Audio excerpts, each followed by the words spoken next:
Udara Kuala Lumpur pada hari-hari selepas Hari Raya Aidilfitri masih lembap dan sejuk mencengkam tulang, masih tebal dengan bauan bunga rampai dan kuih tart nenas. Di luar, orang ramai sibuk membuang sisa-sisa bunga api ke tepi jalan.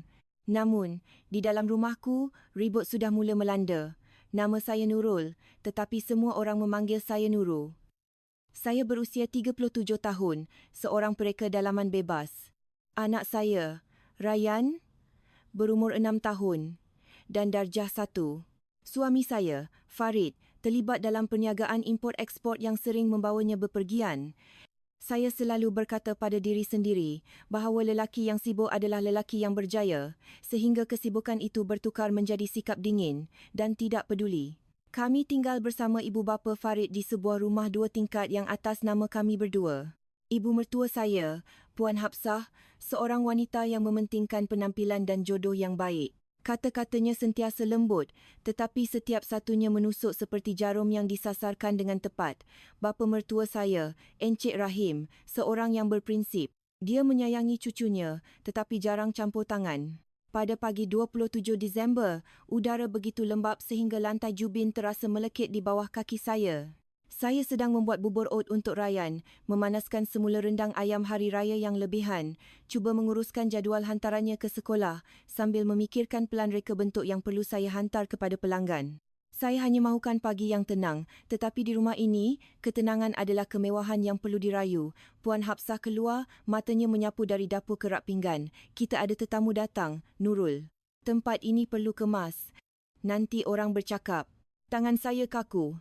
Ya, tentu saja. Saya akan bersihkan segera, kata saya, suara saya sopan. Dia tidak menjawab, hanya memerhati Ryan mengikat tali kasutnya. Ryan mendongak. Nenek, saya ada ujian ejaan hari ini. Puan Hapsah mengeluh dan berpaling kepada saya. Hantar dia ke sekolah, tapi balik terus. Kita ada banyak benda nak buat kat sini. Sebelum saya sempat bertanya apa, telefonnya berdering. Nama Farid terpapar di skrin. Seperti kebiasaannya, dia meletakkan panggilan pada pembesar suara. Isyarat jelas bahawa seluruh rumah perlu mendengar. Suara Farid tajam dan tergesa-gesa. Mak, dengar sini. Mak tak perlu halau dia terus.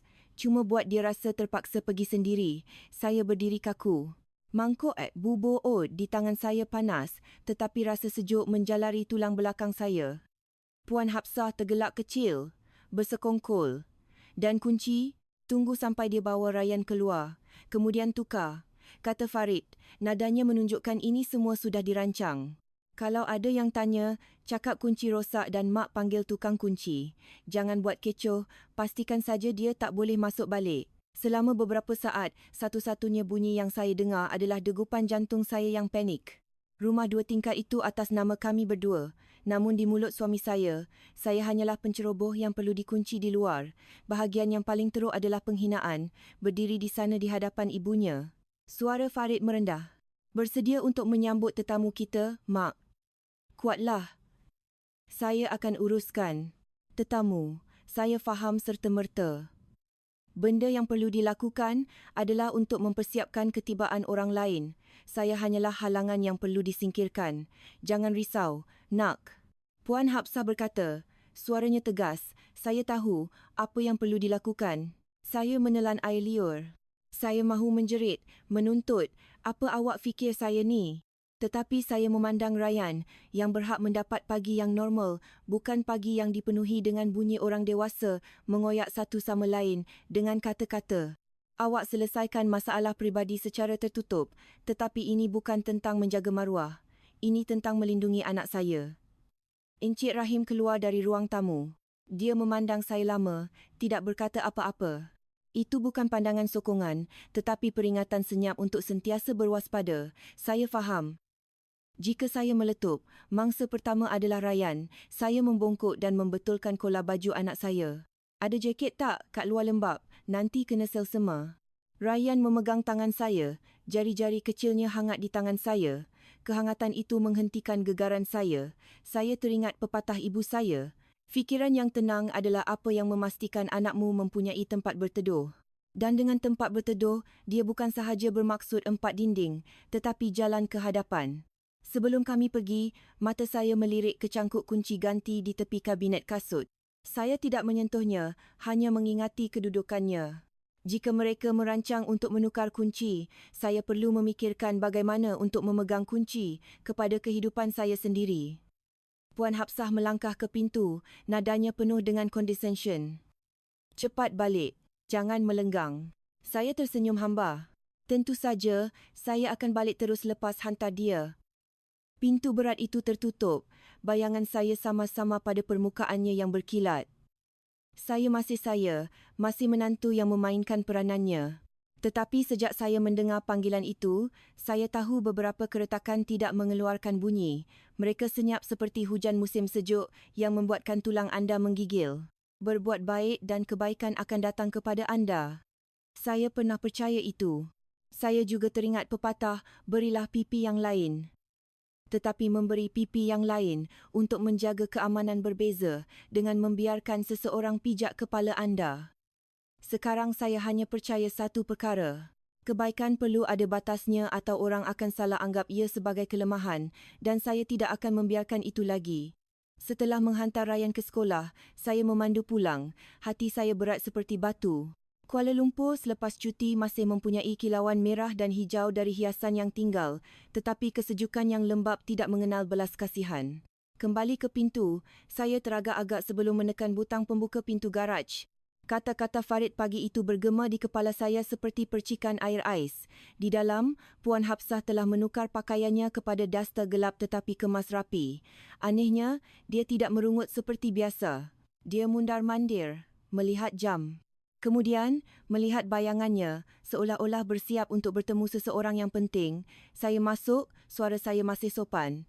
Saya dah balik, dia menggumam, matanya terpaku pada telefonnya yang terletak menghadap ke atas meja. Saya melihat skrin menyala berulang kali sehingga nama muncul, Victoria. Puan Hafsah segera duduk dan menjawab, menukarkannya kepada panggilan video. Di skrin adalah seorang wanita muda dengan solekan tipis, rambut ikal dan senyuman yang direka dengan sempurna. Suaranya semanis madu. Hai, Puan Hafsah. Apa khabar? Ini Vicky, kawan Farid. Perkataan kawan diluahkan, lembut seperti sutera, tetapi ia menusuk telinga saya seperti kaca. Saya berdiri di sinki dapur, membilas cawan, mendengar setiap perkataan, merasakan air paip sejuk meresap ke tulang saya. Wajah Puan Hafsah berseri-seri dengan senyuman tulus, kontras yang ketara dengan senyuman ketat yang diberikannya kepada saya. Oh Vicky, sayang, tepat pada masanya, saya baru saja lapang. Vicky memiringkan kepalanya. Saya ada penghantar bawa bakul kesihatan dari perjalanan mereka, jadi saya hantar Puan beberapa teh herba organik dan set madu gourmet dari ladang butik. Saya harap ia membantu Puan kekal sihat. Saya akan balik ke Malaysia dalam beberapa hari dan ingin singgah dan beri salam jika tidak menyusahkan. Saya hampir ketawa apabila disebut sarang burung dan ginseng. Ketawa pahit. Di sini ada seseorang yang menyuburkan kesihatan ibu mertua saya sementara mereka merancang untuk menukar kunci pada saya.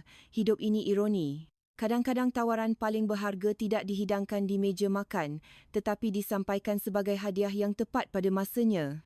Puan Hafsah jelas gembira. Menyusahkan? Tentu saja tidak. Sayang, baik sungguh awak ni. Kami pasti gembira. Farid baik-baik saja dengan kerjanya di sana. Vicky tersenyum. Matanya memahami. Oh, Farid sangat sibuk, Puan Hafsah. Dia selalu bercakap tentang Puan. Dia beritahu saya mesti datang jumpa Puan sebaik saja saya balik. Saya terasa berdebar. Farid bercakap tentang ibunya. Dia bercakap tentang Puan Hafsah. Bagaimana pula dengan anaknya? Isterinya? Dia mungkin hanya menyebut kami apabila dia perlu memberi arahan. Puan Hafsah bercakap seolah-olah menunjukkan harta berharga. Ya, dia sentiasa bercita-cita tinggi. Begitulah sepatutnya seorang lelaki. Awak tidak akan berjaya jika hanya terperap di dapur. Setelah dia berkata begitu, dia menjeling ke arah saya. Tidak perlu sebut nama. Saya menundukkan kepala, membasuh cawan, diam-diam, menasihati diri sendiri. Tetap tenang. Jangan biarkan permainan emosi mereka memerangkapmu. Di skrin, Vicky berpura-pura malu. Oh, saya hanya berharap dapat memenangi kasih sayang Puan. Tentu saja, sayang. Seorang gadis yang bertimbang rasa, berbudi bahasa seperti awak. Puan Hafsah tersenyum lebar, kemudian merendahkan suaranya seolah-olah berkongsi rahsia. Tetapi awak tahu, seorang wanita yang berkahwin ke dalam keluarga perlu sedar. Saya tidak tahan dengan jenis yang tidak tahu apa-apa. Saya hampir menjatuhkan cawan. Ayat itu bukan sahaja untuk Vicky. Ia adalah pedang yang dihalakan terus ke arah saya, diselubungi nasihat sopan. Panggilan tamat dan Puan Hafsah meletakkan telefonnya seolah-olah dia baru sahaja menutup perjanjian besar. Dia berdiri, meninjau bilik dan mengeluarkan arahan yang disamarkan sebagai peringatan. Nurul, lap ruang tamu. Tanggalkan langsir itu dan basuh dan gilap lantai. Kita akan ada tetamu penting dan saya tidak mahu mereka fikir kita tinggal dalam kekotoran. Saya menarik nafas dalam-dalam. Tetamu penting. Dia menekankan perkataan itu. Jika saya bertindak balas, dia akan mempunyai alasan untuk memanggil saya isteri yang cemburu dan garang. Jika saya berdiam diri, dia akan pijak kepala saya. Saya memilih jalan ketiga, mematuhi, tetapi dengan mata yang terbuka luas. Ya, saya akan lakukannya. Saya pergi ke bilik Dobby dan memulakan mesin. Tangan saya sibuk, tetapi fikiran saya tajam. Saya memulakan nota baru di telefon saya, bukan untuk meluahkan perasaan, tetapi untuk mendokumentasikan. 27 Disember, panggilan video dari Vicky. Janji hadiah. Sebutan Puan Hafsah tentang tetamu penting. Mereka seperti batu bata individu. Saya tidak tahu apa yang saya perlu bina kemudian, tetapi saya tahu bahawa untuk berdiri teguh, saya memerlukan asas. Puan Hafsah sedang menelefon lagi, berbangga dengan seseorang. Saya tidak dapat mendengar sebelah pihak lagi, hanya kata-katanya yang melayang keluar. Ya, gadis itu berasal dari keluarga baik-baik, sangat fasih, tahu tempatnya, tidak seperti sesetengah. Dia membiarkan ayat itu tergantung, tetapi maksudnya jelas seperti siang. Saya sedang ditimbang dan diukur seperti potongan daging di kedai daging. Saya menggenggam pemegang mop lebih ketat. Mereka boleh memegang timbangan, tetapi saya tidak perlu memijaknya. Encik Rahim muncul dari bilik kerjanya, memegang akhbar. Dia melihat persiapan Puan Hafsah yang panik, melihat saya bekerja dalam diam dan pandangannya tertumpu pada telefon di meja. Dia tidak bertanya, tidak memarahi. Dia hanya berkata hampir kepada dirinya sendiri. Semua drama ini antara orang dewasa, budak itulah yang menderita. Saya mendongak. Dia memandang mata saya seketika sebelum berpaling. Dalam satu saat itu, saya tahu dia tidak buta. Dia hanya memilih untuk berdiri di pinggir, tidak mahu memburukkan keadaan, tetapi tidak juga tidak tahu apa-apa. Malam tiba dengan cepat. Udara lembap mengaburi pintu kaca dan lampu ruang tamu memancarkan cahaya kuning pucat. Saya selesai membasuh langsir dan menggantungnya di bilik mandi untuk kering. Puan Hafsah berjalan lalu dan mengangguk dengan pandangan pemeriksaan di wajahnya. Lihat, kalau awak bekerjasama, awak boleh tinggal. Saya memandangnya dan hati saya tiba-tiba terasa kebas. Tinggal. Jadi, ini bukan lagi rumah saya. Ia adalah tempat di mana kehadiran saya tertakluk kepada persetujuan. Saya teringat pepatah, burung yang bijak memilih dahan. Tetapi untuk seekor burung memilih dahan, ia perlu mempunyai sayap terlebih dahulu. Malam itu, saya makan malam dengan keluarga mertua seperti biasa. Tetapi saya bukan lagi wanita yang hanya tahu menundukkan kepala. Saya sudah mula melihat gambaran keseluruhan sebahagian demi sebahagian dan setelah anda melihatnya, anda tidak boleh berpura-pura buta. Keesokan paginya, saya bangun sebelum jam loceng saya. Bukan kerana saya rajin, tetapi kerana di rumah ini, tidur lewat 10 minit adalah alasan untuk syarahan. Kelembapan Kuala Lumpur berterusan. Jubin sejuk berdecit di bawah kaki saya, seperti saya sedang menyeret keletihan yang berat di belakang saya. Saya membuat roti bakar Perancis dan telur hancur untuk Ryan, menuangkan segelas susu untuknya. Dia menggumamkan perkataan ejaannya di antara gigitan, memerhatikan mulut kecilnya membentuk setiap perkataan. Saya mengingatkan diri sendiri, apapun ribut yang melanda di luar, bagi anak saya mesti sentiasa menjadi sau. Puan Hafsah keluar, memakai kardigan nipis, memegang tuala pinggan seperti pembaris. Dia melihat roti bakar Perancis, susu dan berdeham.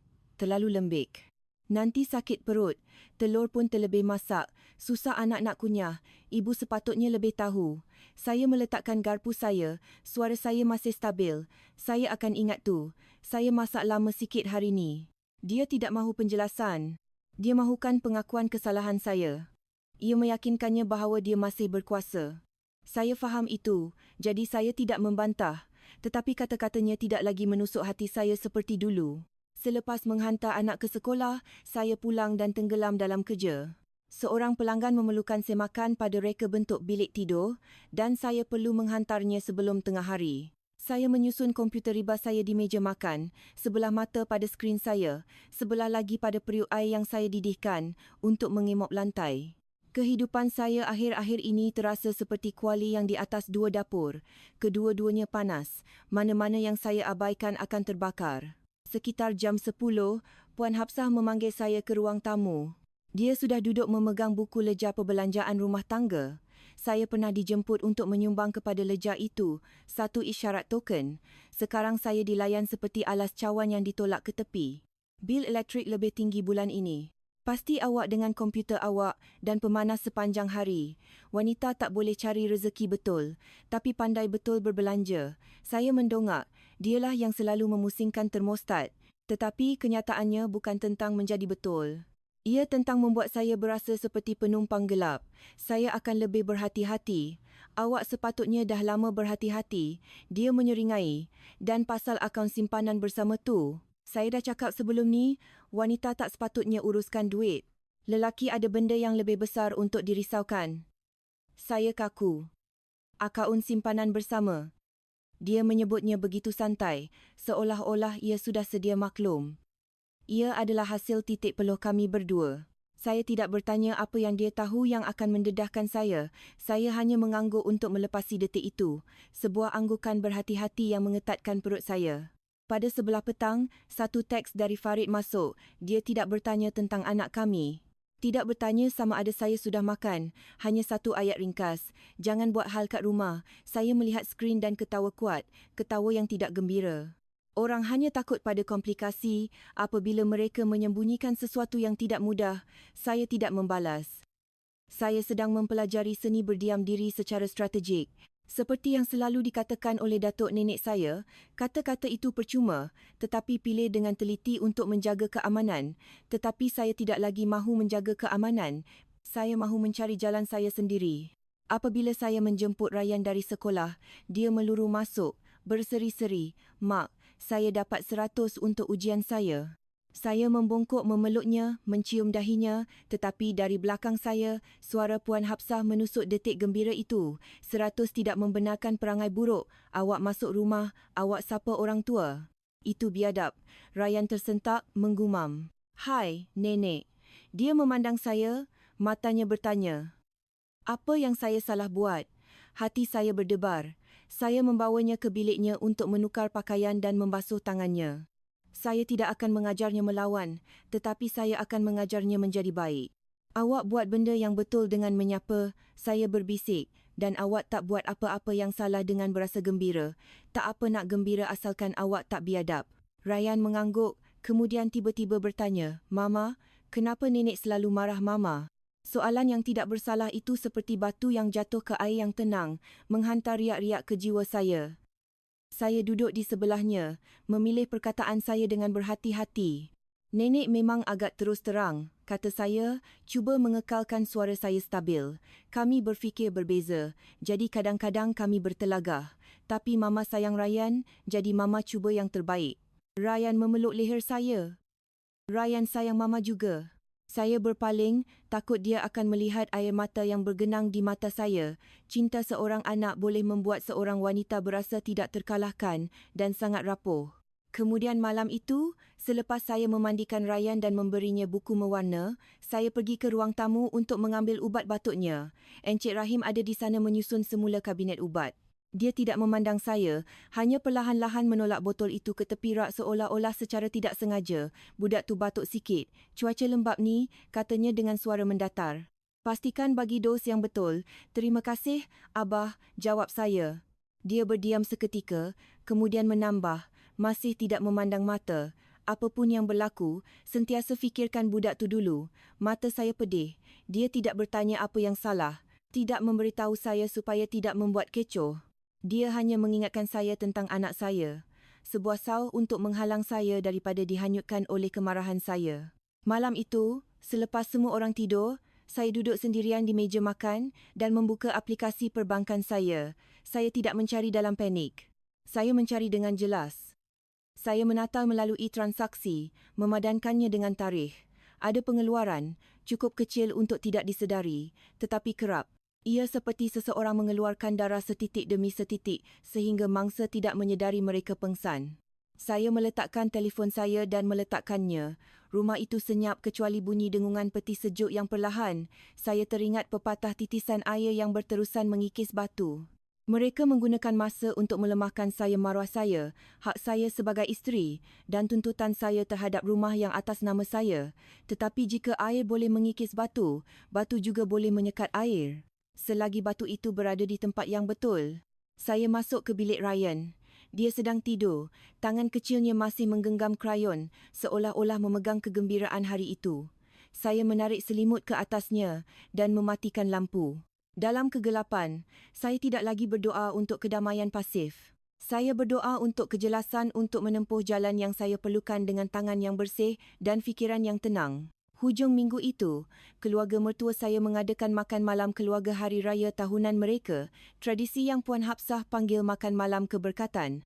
Saya tahu baginya ia juga merupakan peluang untuk menegaskan kuasanya dan secara tidak langsung mengajar menantunya satu pelajaran. Dia membawa saya ke pasar awal dengan senarai permintaan. Ikan salmon mestilah tangkapan liar, daging panggang mesti berurat dengan sempurna, asparagus mesti rangup. Saya melakukannya bukan kerana takut, tetapi kerana saya mahu makan malam berjalan lancar untuk menyelamatkan Ryan daripada mendengar kata-kata tajam. Menjelang tengah hari, saudara mara mula tiba. Seorang makcik dari pihak Farid duduk dan ketawa kuat. "Oh, Hapsah, awak nampak makmur tahun ni. Saya boleh tahu dari ruang tamu saja." Puan Hapsah mengelus gaunnya, menjawab dengan santai, "Oh, semua berkat Farid. Dia bekerja keras. Lelaki kena jadi penyedia." Kemudian dia berpaling dan melemparkan komen kepada saya, seperti secubit garam. Seorang menantu hanya perlu menjaga rumah supaya teratur, jangan bercita-cita tinggi tentang perkara lain. Saya meletakkan dulang pembuka selera di meja dan tersenyum sopan. "Ya, tentu saja." Makcik itu menghirup tehnya. Memandang saya atas bawah seolah-olah memeriksa barang dagangan. "Seorang pereka? Bunyi macam mewah. Awak mesti buat duit banyak." Sebelum saya sempat menjawab, Puan Hapsah memotong, suaranya campuran ketawa dan sindiran. "Duit banyak? Itu cuma hobi. Lelaki yang uruskan kewangan." Apabila wanita mula mengira, ia merosakkan rumah. Beberapa orang tergelak kecil. Telinga saya panas, tetapi saya duduk, menuangkan sos pencicah dan meletakkan makanan di pinggan Ryan. Saya tidak akan menjadikan makan malam keluarga sebagai medan perang. Seperti kata pepatah, simpan kecerdasan tajam anda untuk orang asing. Dengan keluarga mertua, berdebat seringkali hanya akan melabelkan anda sebagai tidak hormat. Tetapi Puan Hapsah belum selesai. Di tengah-tengah makan malam, dia meletakkan penyepitnya dan mengelus secara dramatik. "Sangat susah. Awak sambut orang ke rumah awak dan mereka mula fikir mereka memiliki tempat itu. Kalau awak cakap apa-apa, awak ibu mertua yang susah. Kalau awak tak cakap, rumah jadi huru-hara." Makcik itu segera menyahut. "Betul. Menantu itu tetamu. Mereka perlu tahu tempat mereka." Saya duduk tegak. Perkataan tetamu terasa seperti tamparan. Saya isteri Farid, ibu Ryan, penyumbang kepada rumah 2 tingkat ini, dan di mulut mereka, saya adalah tetamu. Saya melirik ke Encik Rahim. Dia terus makan perlahan-lahan, tidak campur tangan. Tetapi ketika Puan Hapsah hendak berkata lebih lagi, dia meletakkan mangkuknya. Suaranya tidak kuat, tetapi ia mendiamkan meja. "Apapun yang awak cakap di rumah ini, ingatlah anak itu mendengar. Dia akan membesar dan mengingati." Itu sahaja. Tiada siapa yang ketawa selepas itu. Puan Hapsah kelihatan kelam kabut dan dengan canggung mengambil sekeping ikan. "Awak selalu risau sangat." Encik Rahim tidak membalas.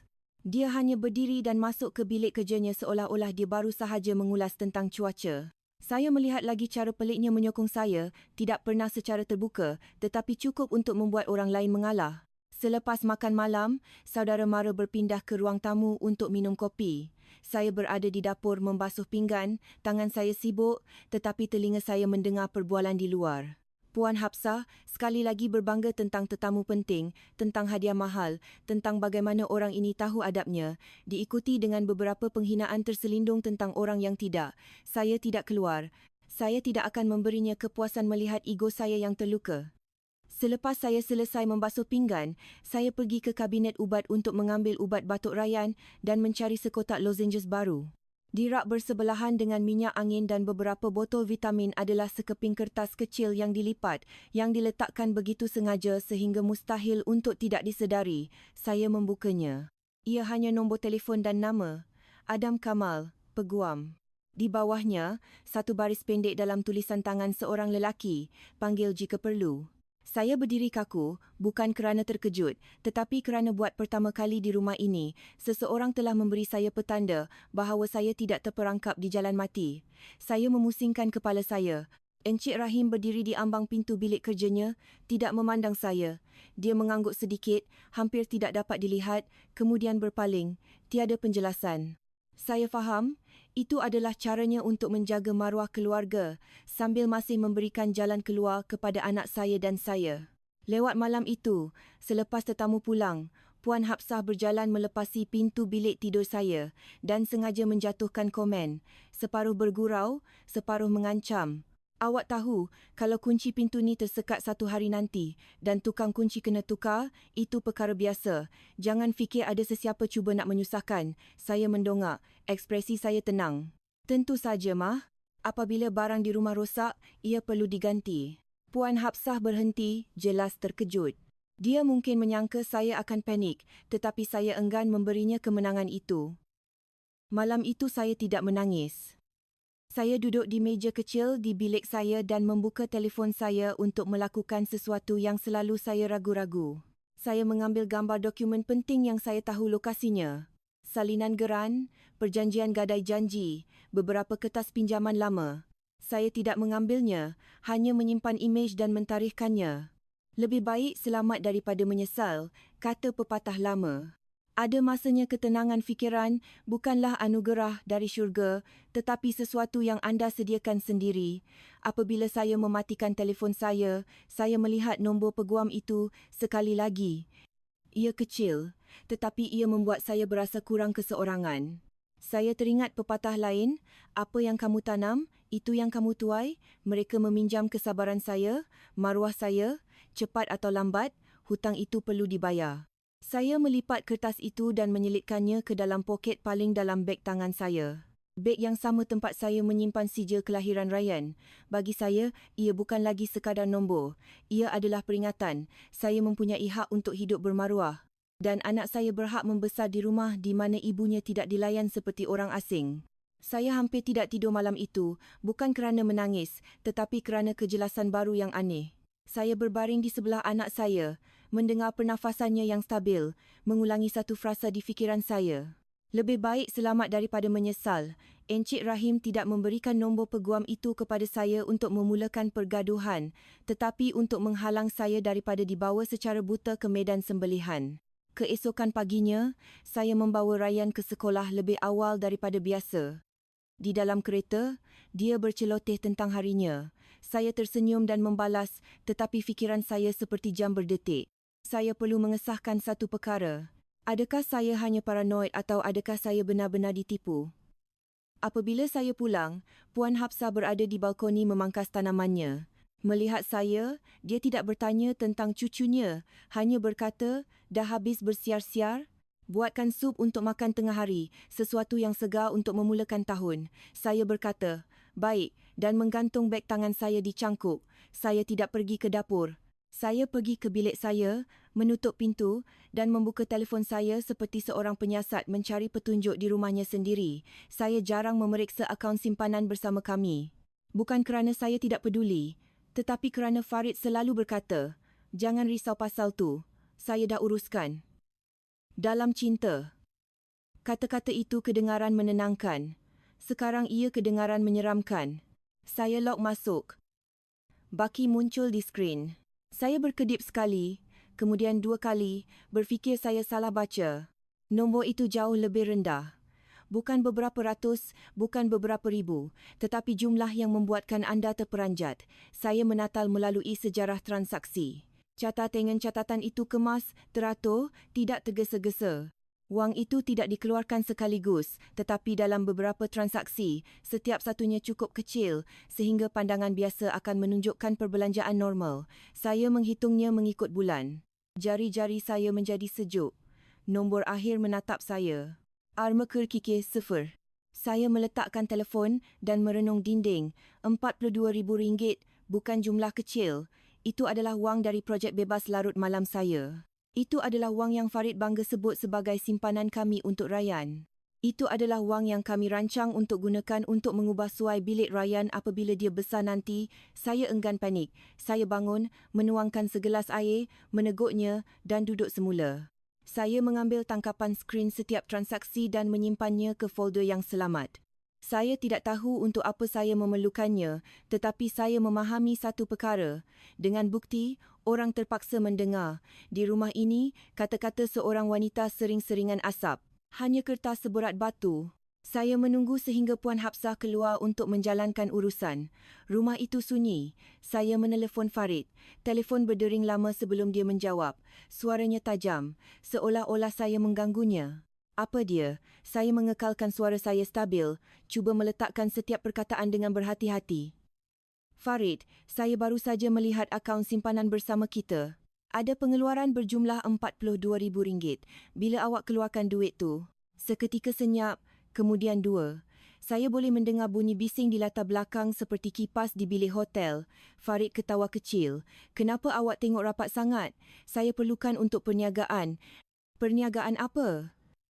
Saya bertanya masih lembut. Sebuah projek? Dia menjawab dengan ringkas. Saya dah beritahu awak pasal tu. Saya menarik nafas perlahan. Sebuah projek? Dia menggunakan perkataan itu seperti penutup. Bersedia untuk menutupnya pada bila-bila masa. Saya terlalu dekat. Boleh awak tunjukkan dokumen projek tu? Saya cuma nak tahu. Sebab itu duit kita. Dia mengeluh berat.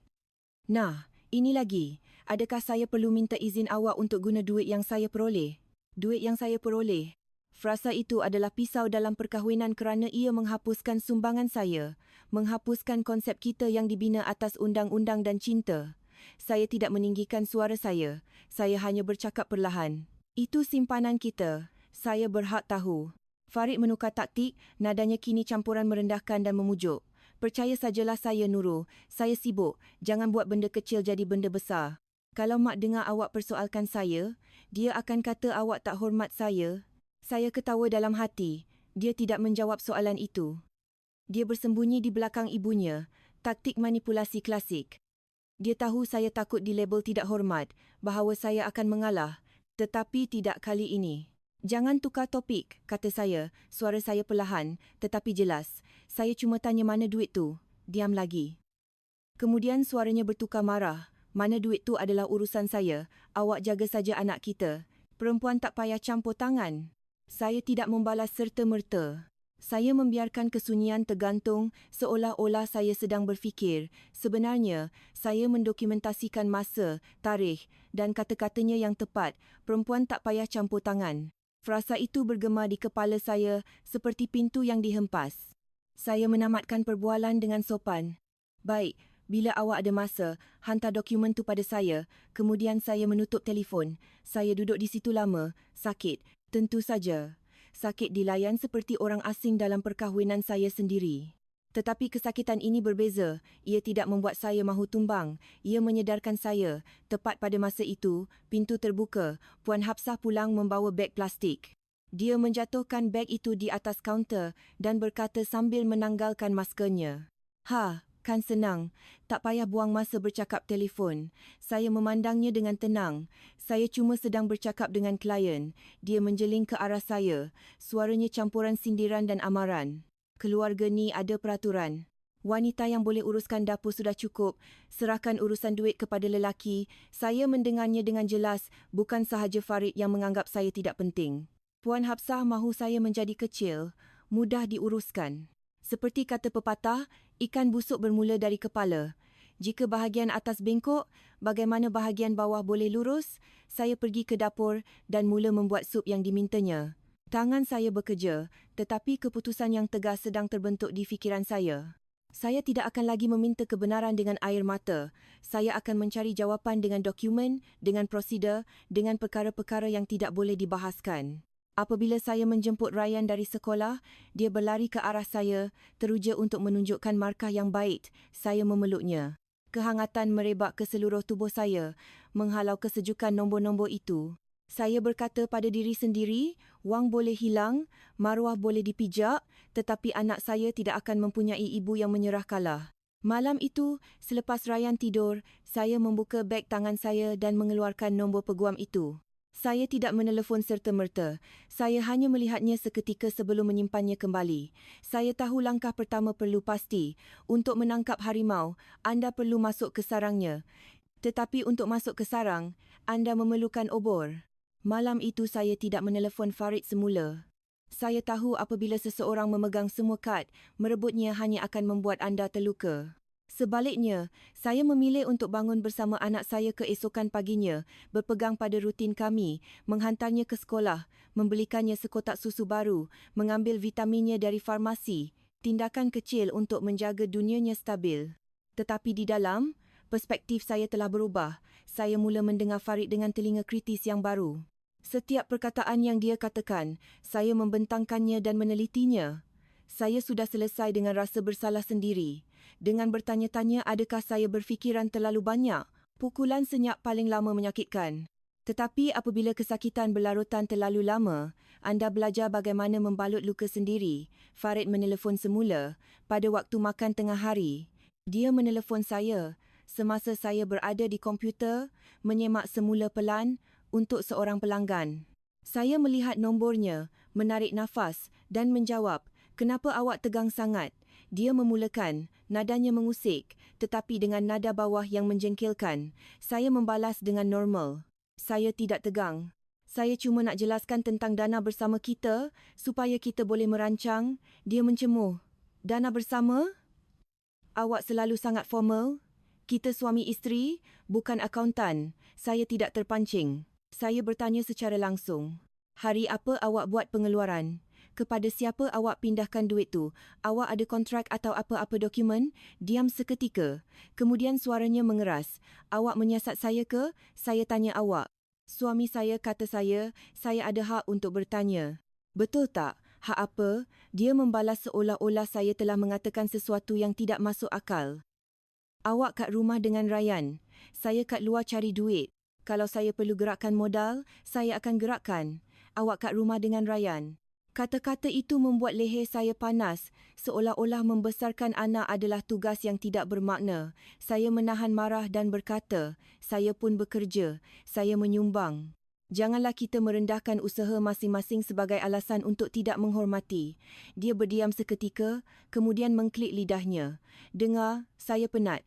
Saya tak nak gaduh. Tak bolehkah awak percaya saya sekali ni? Ini adalah langkahnya yang biasa." Apabila terperangkap, dia akan mengalihkan perbualan kembali kepada emosi.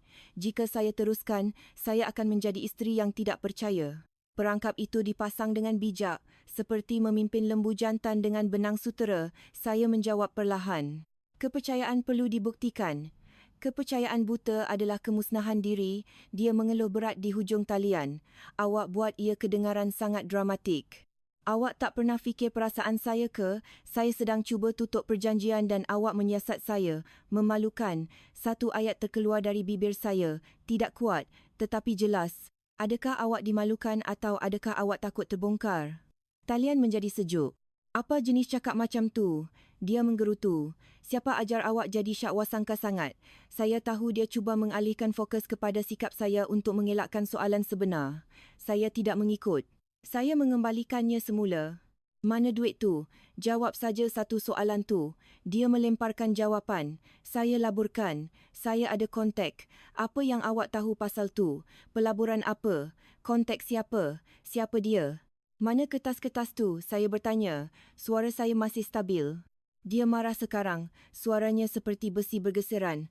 "Nurul, cukuplah. Kalau awak nak hidup tenang, awak dengar cakap saya. Jangan buat benda kecil jadi masalah besar. Hidup tenang." Frasa itu membuatkan saya menggigil. Idenya tentang kedamaian bukanlah ketenangan. Ia adalah kepatuhan saya, kesunyian saya.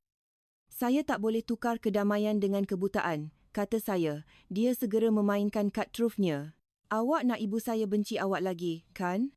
Kalau dia dengar awak persoalkan saya, dia akan kata awak tak hormat saya. Awak boleh tahan ke? Saya tersenyum tipis. Bukan senyuman gembira, tetapi senyuman pemahaman tiba-tiba. Saya tidak bercakap dengan seorang suami yang prihatin terhadap keluarganya. Saya bercakap dengan seseorang yang melakukan segala-galanya untuk membuat saya mengalah. Pendapat dia takkan buat duit tu muncul semula, jawab saya. Jangan gunakan dia sebagai perisai. Dia berdiam diri, kemudian suaranya melembut seolah-olah cuba memujuk seorang anak. Dengar saya, Nurul, saya buat ini demi masa depan Ryan. Saya ambil duit tu untuk sediakan untuk dia. Kalau awak ganggu saya dengan semua soalan ni dan saya silap dalam perjanjian, siapa yang rugi? Yang satu itu menyentuh titik lemah saya. Anak saya akui setiap kali dia menyebut Ryan, tekad saya goyah. Tetapi saya juga tahu bahawa jika saya menutup mata demi Ryan sekarang, Ryan sendiri akan membayar harganya satu hari nanti. Kalau awak buat untuk anak kita, awak sepatutnya telus, kata saya. Dia tak perlukan ayah yang pandai bercakap. Dia perlukan ayah yang berintegriti. Ketawa pendek dan dingin datang dari hujung talian. Awak makin banyak ceramah.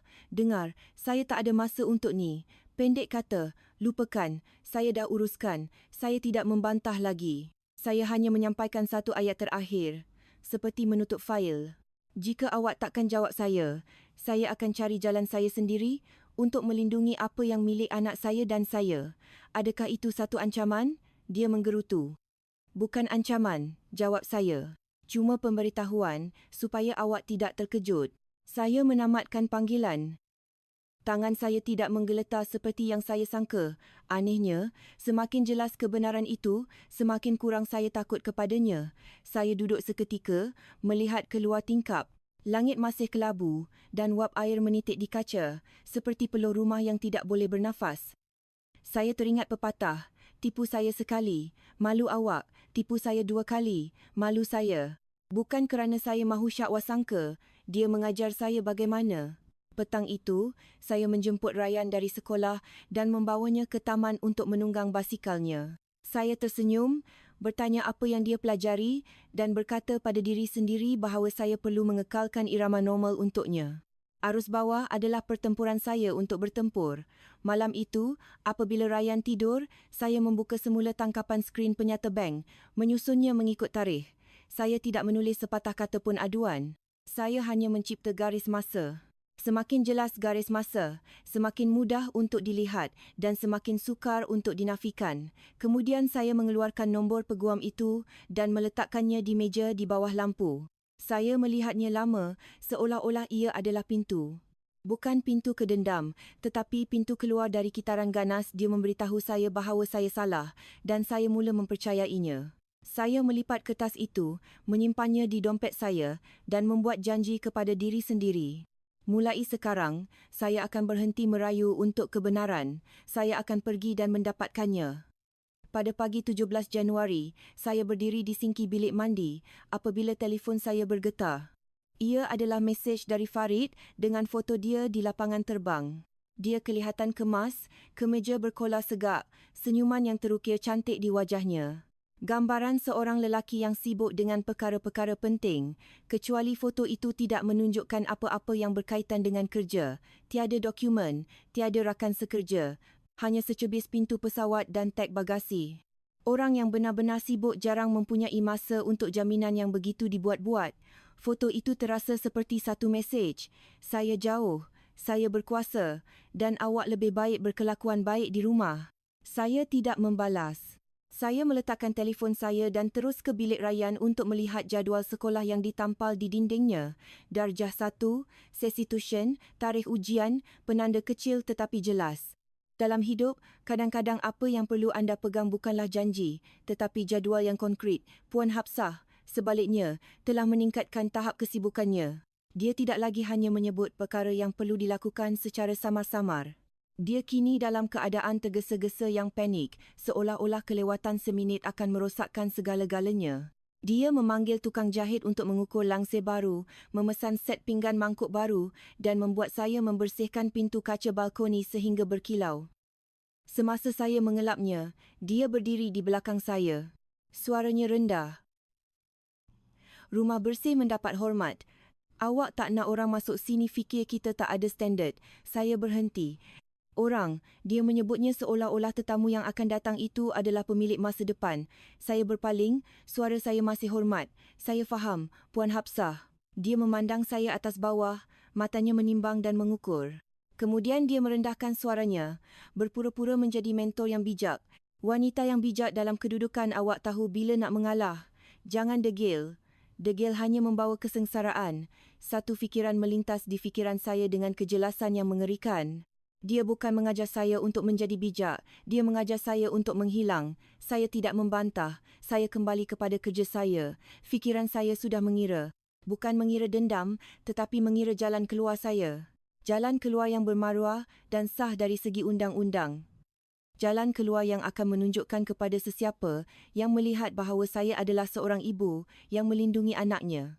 Bukan seorang wanita yang merajuk dan meninggalkan rumahnya. Apabila saya menjemput Ryan dari sekolah, dia berlari sambil menjerit, "Mama, cikgu hantar buku kerja saya balik untuk Mama dan Abah tanda tangan." Saya mengambil buku itu. Hati saya bergelora. Farid berada di lapangan terbang. Tanda tangannya tidak lebih daripada senyuman tanda masuk. Saya melutut dan mengelus rambut Ryan.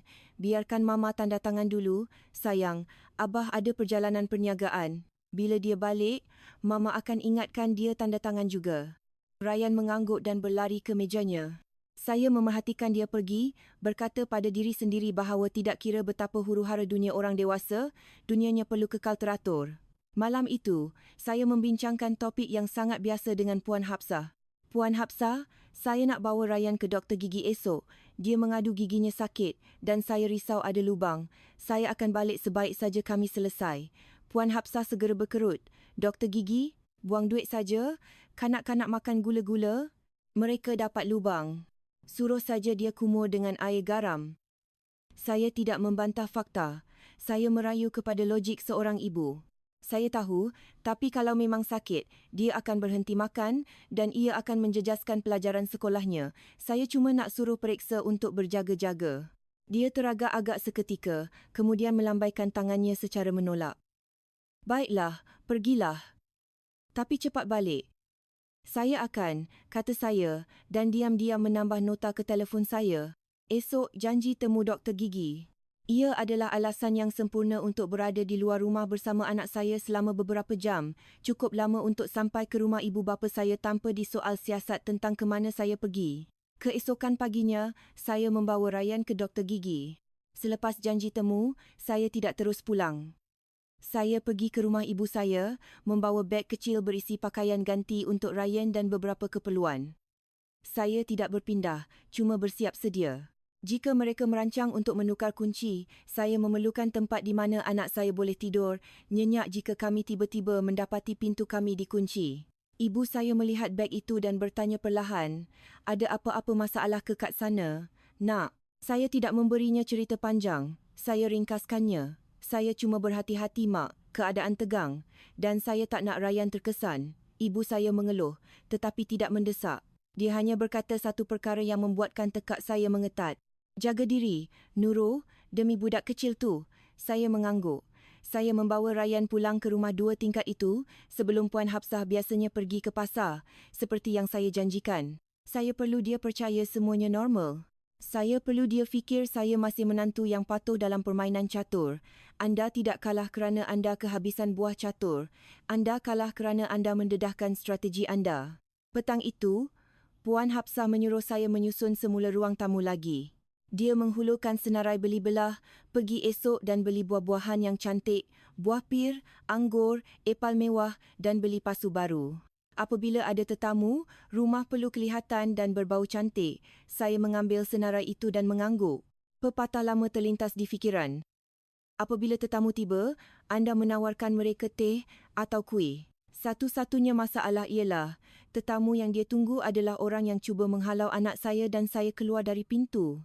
Malam itu, selepas Ryan tidur, saya duduk di meja saya, membuka kenalan saya dan berhenti pada satu nama. David, kawan Farid. Saya tidak menelefon serta-merta. Saya memeriksa masa, menunggu saat yang tepat. Tidak terlalu lewat sehingga dia syak. Tidak terlalu awal sehingga dia sibuk. Telefon berdering. David menjawab, kedengaran sedikit teragak-agak. Nurul, awak ke tu? Saya mengekalkan nada saya ceria dan sopan. Ya, hai David. Soalan ringkas untuk awak. Awak ada dengar Farid sebut apa-apa projek baru ke akhir-akhir ni? Dia kata dia keluarkan duit untuk projek dan saya cuma nak tahu apa yang berlaku supaya saya boleh merancang. Ada kesunyian di hujung talian. Kesunyian yang bermaksud sesuatu sukar untuk dikatakan. Jantung saya berdegup kencang tetapi suara saya kekal tenang. David mengeluh. Biar saya tengok. Baiklah, kata saya tanpa mendesak. Satu ayat itu sudah cukup. Saya tahu saya sedang berdiri di pintu kebenaran. Dan kebenaran yang saya pelajari tidak terbuka apabila anda mengetuknya. Ia terbuka dengan kesabaran. Saya menutup telefon dan memandang anak saya yang sedang tidur. Wajahnya begitu tenang. Saya berkata pada diri sendiri bahawa seorang wanita kadang-kadang perlu menelan kepahitan. Bukan untuk tercekik, tetapi untuk menarik nafas dan terus berjalan demi anaknya. Saya bangun dan memeriksa beg kecemasan yang tersembunyi di dalam almari saya. Semuanya masih ada, saya tidak menambah apa-apa. Saya hanya mengunci satu perkara di hati saya. Mulai sekarang, saya akan mengambil satu langkah demi satu langkah ini dengan alasan yang sah untuk setiap perkara yang saya lakukan. Supaya apabila ribut melanda, anak saya dan saya tidak akan hanyut seperti daun ditiup angin. Keesokan paginya, udara Kuala Lumpur masih lembap. Lapisan nipis wap air menyelaputi pagar balkoni seperti debu. Saya menghantar Ryan ke sekolah dan singgah di kedai untuk membelikannya sekotak pensel warna baru. Bagi seorang anak, hadiah kecil boleh membawa kegembiraan sepanjang hari. Bagi seorang dewasa, satu panggilan telefon boleh menghancurkan kepercayaan seumur hidup. Saya baru sahaja masuk ke jalan masuk apabila telefon saya berdering. Nama David terpapar di skrin. Saya berdiri kaku selama beberapa saat sebelum menjawab. Bukan kerana saya cuba berdrama. Saya takut dengan apa yang akan saya dengar. Mereka kata kebenaran menyakitkan, tetapi tidak mengetahui adalah jenis penyeksaan sendiri. Saya berdiri tepat di garisan itu. Ini David, katanya. Suaranya terus ke intipati. Nurul, awak kat mana? Saya baru sampai rumah, jawab saya, cuba mengekalkan suara saya stabil. Boleh awak bercakap? Diam seketika, kemudian keluhan berat. Tiada projek. Saya mendengar perkataan itu dan rasa sejuk menjalari tulang belakang saya. Saya bertanya lagi seolah-olah untuk mengesahkan apa yang baru saya dengar. Awak pasti? Saya pasti, kata David, bercakap lebih cepat sekarang, seolah-olah takut dia akan hilang keberanian. Saya bekerja dengan dia, Nurul. Saya tahu. Sejak beberapa bulan lalu, dia menggunakan perjalanan perniagaan sebagai alasan. Dia bersama orang lain. Telinga saya mula berdesing. Saya bersandar pada bata sejuk garaj. Kepala saya berdenyut-denyut. Dengan orang lain. Saya menggigit bibir dan memaksa keluar soalan seterusnya. Kata-kata itu keluar perlahan. Adakah Victoria? David tidak menjawab serta-merta. Kesunyiannya lebih menyakitkan daripada ya. Kemudian, suaranya hampir berbisik, penuh rasa bersalah. Ya, itu Vicky. Dia memperkenalkan dia kepada kenalannya di sana. Saya dengar dia malah merancang untuk memperkenalkan dia secara rasmi kepada semua orang. Saya menutup mata. Pengenalan rasmi? Kalau begitu, siapa saya? Isteri sahnya, ibu kepada anaknya, hanya layak dipaksa pergi sendiri. Tunggu sampai dia bawa budak tu keluar, kemudian tukar kunci. Saya terdengar pintu jiran terbuka, bunyi selipar, bunyi loceng lift. Hidup berjalan seperti biasa. Sementara saya berdiri kaku dalam masa, saya menarik nafas dalam-dalam, memaksa suara saya tidak pecah. Awak tahu kenapa ibu mertua saya begitu sibuk akhir-akhir ni? David mengeluh lagi. Dari apa yang saya dengar, ibunya sayang Vicky. Katanya dia pandai, bawa macam-macam hadiah. Farid beritahu beberapa orang dari kami bahawa cuma tinggal masa sebelum dia kosongkan rumah untuk Vicky. Ketawa kecil yang tercekik terlepas dari tekak saya. Saya mengucapkan terima kasih kepada David. Suara saya begitu sopan sehingga ia mengejutkan diri saya sendiri. Saya faham sekarang. Terima kasih kerana beritahu saya kebenaran. Maaf, Nurul. Katanya cepat. Saya tak tahu dia layan awak macam tu. Bukan salah awak. Saya memotong, walaupun tidak dengan kasar. Salah saya sebab naif. Saya menutup telefon. Telefon di tangan saya masih hangat, tetapi hati saya terasa seperti telah direndam dalam air ais. Di dalam, Puan Hafsah sedang menyusun pasu baru, merungut sendirian tentang membeli anggur import. Apabila dia melihat saya, dia menjeling. Awak pergi mana sepanjang pagi? Melenggang lagi, saya membalas, ada saat-saat di mana anda ingin menjerit untuk melepaskan segala-galanya. Tetapi apa kemudian? Anak saya masih perlu ke sekolah. Kami masih tinggal di rumah ini dan jiran-jiran yang suka bergosip akan tetap ada. Saya memilih untuk meletakkan emosi saya ke tepi seperti cawan teh yang rapuh, tidak menjatuhkannya tetapi tidak pula memegangnya terlalu erat. Saya baru saja mengambil sesuatu untuk Rayyan, jawab saya dengan tenang. Puan Hafsah menyeringai. Kemudian, seolah-olah teringat sesuatu yang menyenangkan, suaranya melembut walaupun masih cukup kuat untuk saya dengar. Awak tahu, apabila sesebuah keluarga diberkati, tetamu penting akan datang. Jika awak tahu tempat awak, semuanya akan baik-baik saja. Baik-baik saja, saya ingin bertanya. Baik untuk siapa? Tetapi saya tidak bertanya. Saya berjalan terus ke bilik saya dan menyiram air sejuk ke muka saya. Di cermin, mata saya sedikit merah, tetapi saya tidak menangis. Saya tiba-tiba teringat hari Valentine Februari lalu. Orang ramai membeli bunga, hadiah, mengambil gambar pasangan dan saya bimbang untuk memastikan anak saya mempunyai kod yang hangat, untuk memastikan keluarga mertua saya mempunyai makan malam yang enak. Rumput tahan cuaca paling keras di tepi sungai, sebuah pepatah rakyat lama muncul dari mana-mana, kedengaran menyedihkan dan menyentuh hati. Saya duduk di katil saya dan membuka semula tangkapan skrin. RM42,000. Ia bukan lagi syakwa sangka. Ia adalah bukti skrip. Skrip di mana saya dihalau keluar dengan 2 senjata, wang dan malu. Pada ketika itu, satu pemikiran menjadi jelas. Saya tidak boleh tumbang di sini. Untuk tumbang adalah kalah. Dan kalah bukan sahaja kalah kepada Farid. Ia adalah kalah kepada semua orang yang menunggu saya untuk menghilang secara diam-diam supaya mereka boleh menyambut tetamu penting mereka. Kepada anda semua yang mendengar cerita ini, jika anda telah sampai sejauh ini, sila berikan suka untuk memberi saya kekuatan untuk meneruskan dan sila tinggalkan komen. Jika anda berada di tempat saya, adakah anda akan menderita dalam diam atau diam-diam merancang jalan keluar anda? Dan sila dengar sehingga akhir kerana di sebalik kesunyian saya, sesuatu akan berlaku yang tidak dijangka oleh sesiapa. Saya menyimpan telefon saya dan bangun. Saya pergi ke dapur untuk menyediakan susu yang akan saya bawa ke program selepas sekolah Rayyan. Saya terus melakukan perkara-perkara yang dilakukan seorang ibu supaya tiada siapa di rumah ini akan menghidu sebarang pemberontakan. Tetapi di fikiran saya, satu rancangan sedang terbentuk, jelas seperti kapur di papan hitam. 1.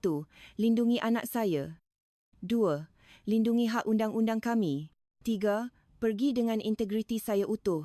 Tidak memberi sesiapa alasan untuk memfitnah nama saya.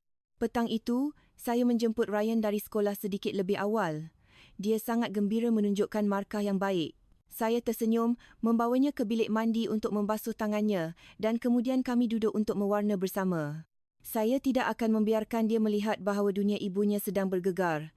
Dia tidak perlu tahu apa yang dilakukan ayahnya atau di mana dia berada. Dia hanya perlu tahu bahawa ibunya ada di sini dan dia stabil. Saya menunggu sehingga dia tidur. Kemudian saya membuka dompet saya dan mengeluarkan slip kertas dengan nama peguam, Adam Kamal. Saya meletakkannya di meja saya dan mengambil gambarnya, menyimpannya di folder selamat saya. Kemudian saya menghantar mesej ringkas. Tiada cerita panjang, tiada belas kasihan diri. Encik Kamal, nama saya Nurul. Saya perlu jadualkan perundingan mengenai aset perkahwinan bersama dan hak penjagaan anak. Saya ada penyata bank dan garis masa peristiwa. Sila beritahu ketersediaan encik. Selepas saya menekan hantar, saya menghembuskan nafas panjang. Saya berasa lebih ringan bukan kerana kesakitan telah hilang, tetapi kerana saya kini mempunyai jalan untuk ditempuhi. Saya tidak lagi sesat di rumah orang lain. Apartmen itu sunyi. Di luar, hujan renyai-renyai turun. Lampu jalan memantul di jalan yang basah. Saya duduk di tepi katil anak saya, memerhatikan dia tidur. Saya faham bahawa mulai hari ini, saya bukan lagi isteri yang menunggu suaminya berubah. Saya adalah ibu kepada seorang anak dan saya perlu menjadi orang yang paling kuat di bilik ini. Mereka kata orang yang jujur tidak perlu takut apa-apa, tetapi untuk berdiri tegak, anda memerlukan akar yang kuat. Akar saya bukan air mata, ia akan menjadi kejelasan. Keesokan paginya, saya bangun lebih awal daripada biasa, bukan kerana rajin, tetapi kerana saya mempunyai janji temu dengan masa depan saya. Janji temu di mana ketinggalan satu langkah bermakna terperangkap. Saya membawa Ryan ke sekolah dan memberinya peringatan biasa. Makan semua makanan tengah hari awak dan jangan kongsi terlalu banyak makanan ringan awak. Baik Ryan tersenyum. Baik Mama, jangan risau. Saya memerhatikannya berjalan melalui pagar sehingga uniform sekolahnya hilang dari pandangan. Kemudian saya memusingkan kereta saya. Angin sejuk Kuala Lumpur meniup kola saya. Kelembapan meresap ke tulang saya. Tetapi anehnya, saya berasa berjaga-jaga. Betul apa yang mereka katakan. Api menguji emas dan kesusahan menguji kekuatan. Hanya apabila semuanya runtuh, barulah anda menemui bagaimana anda boleh berdiri semula. Adam Kamal telah mencadangkan sebuah kedai kopi yang tenang berhampiran bangunan pejabatnya. Saya tiba 10 minit lebih awal, memesan teh panas dan duduk dengan beg tangan saya di pangkuan. Di dalam, saya mempunyai salinan geran kami, tangkapan skrin penyata bank, garis masa peristiwa saya dan sisa-sisa maruah terakhir seorang wanita yang enggan dicop sebagai pengacau penumpang gelap. Encik Kamal tiba tepat pada masanya. Dia berusia 40-an, berpakaian kemas dengan pandangan yang serius tetapi tidak menakutkan. Dia menarik kerusi. Puan Nurul, saya Adam Kamal. Mari kita teruskan. Beritahu saya apa yang berlaku secara kronologi. Saya akan bertanya soalan sambil kita pergi. Kronologi, perkataan mudah itu adalah nafas segar. Di rumah keluarga mertua saya, setiap kenyataan yang saya buat diputarbelitkan menjadi persoalan tentang sikap saya. Di sini, seseorang mendengar fakta. Saya membuka telefon saya dan menunjukkan tangkapan skrin kepadanya. Ini akaun simpanan bersama kita. Jumlah keseluruhan yang dikeluarkan adalah RM42,000 yang dikeluarkan dalam beberapa transaksi. Dia menelitinya dengan teliti.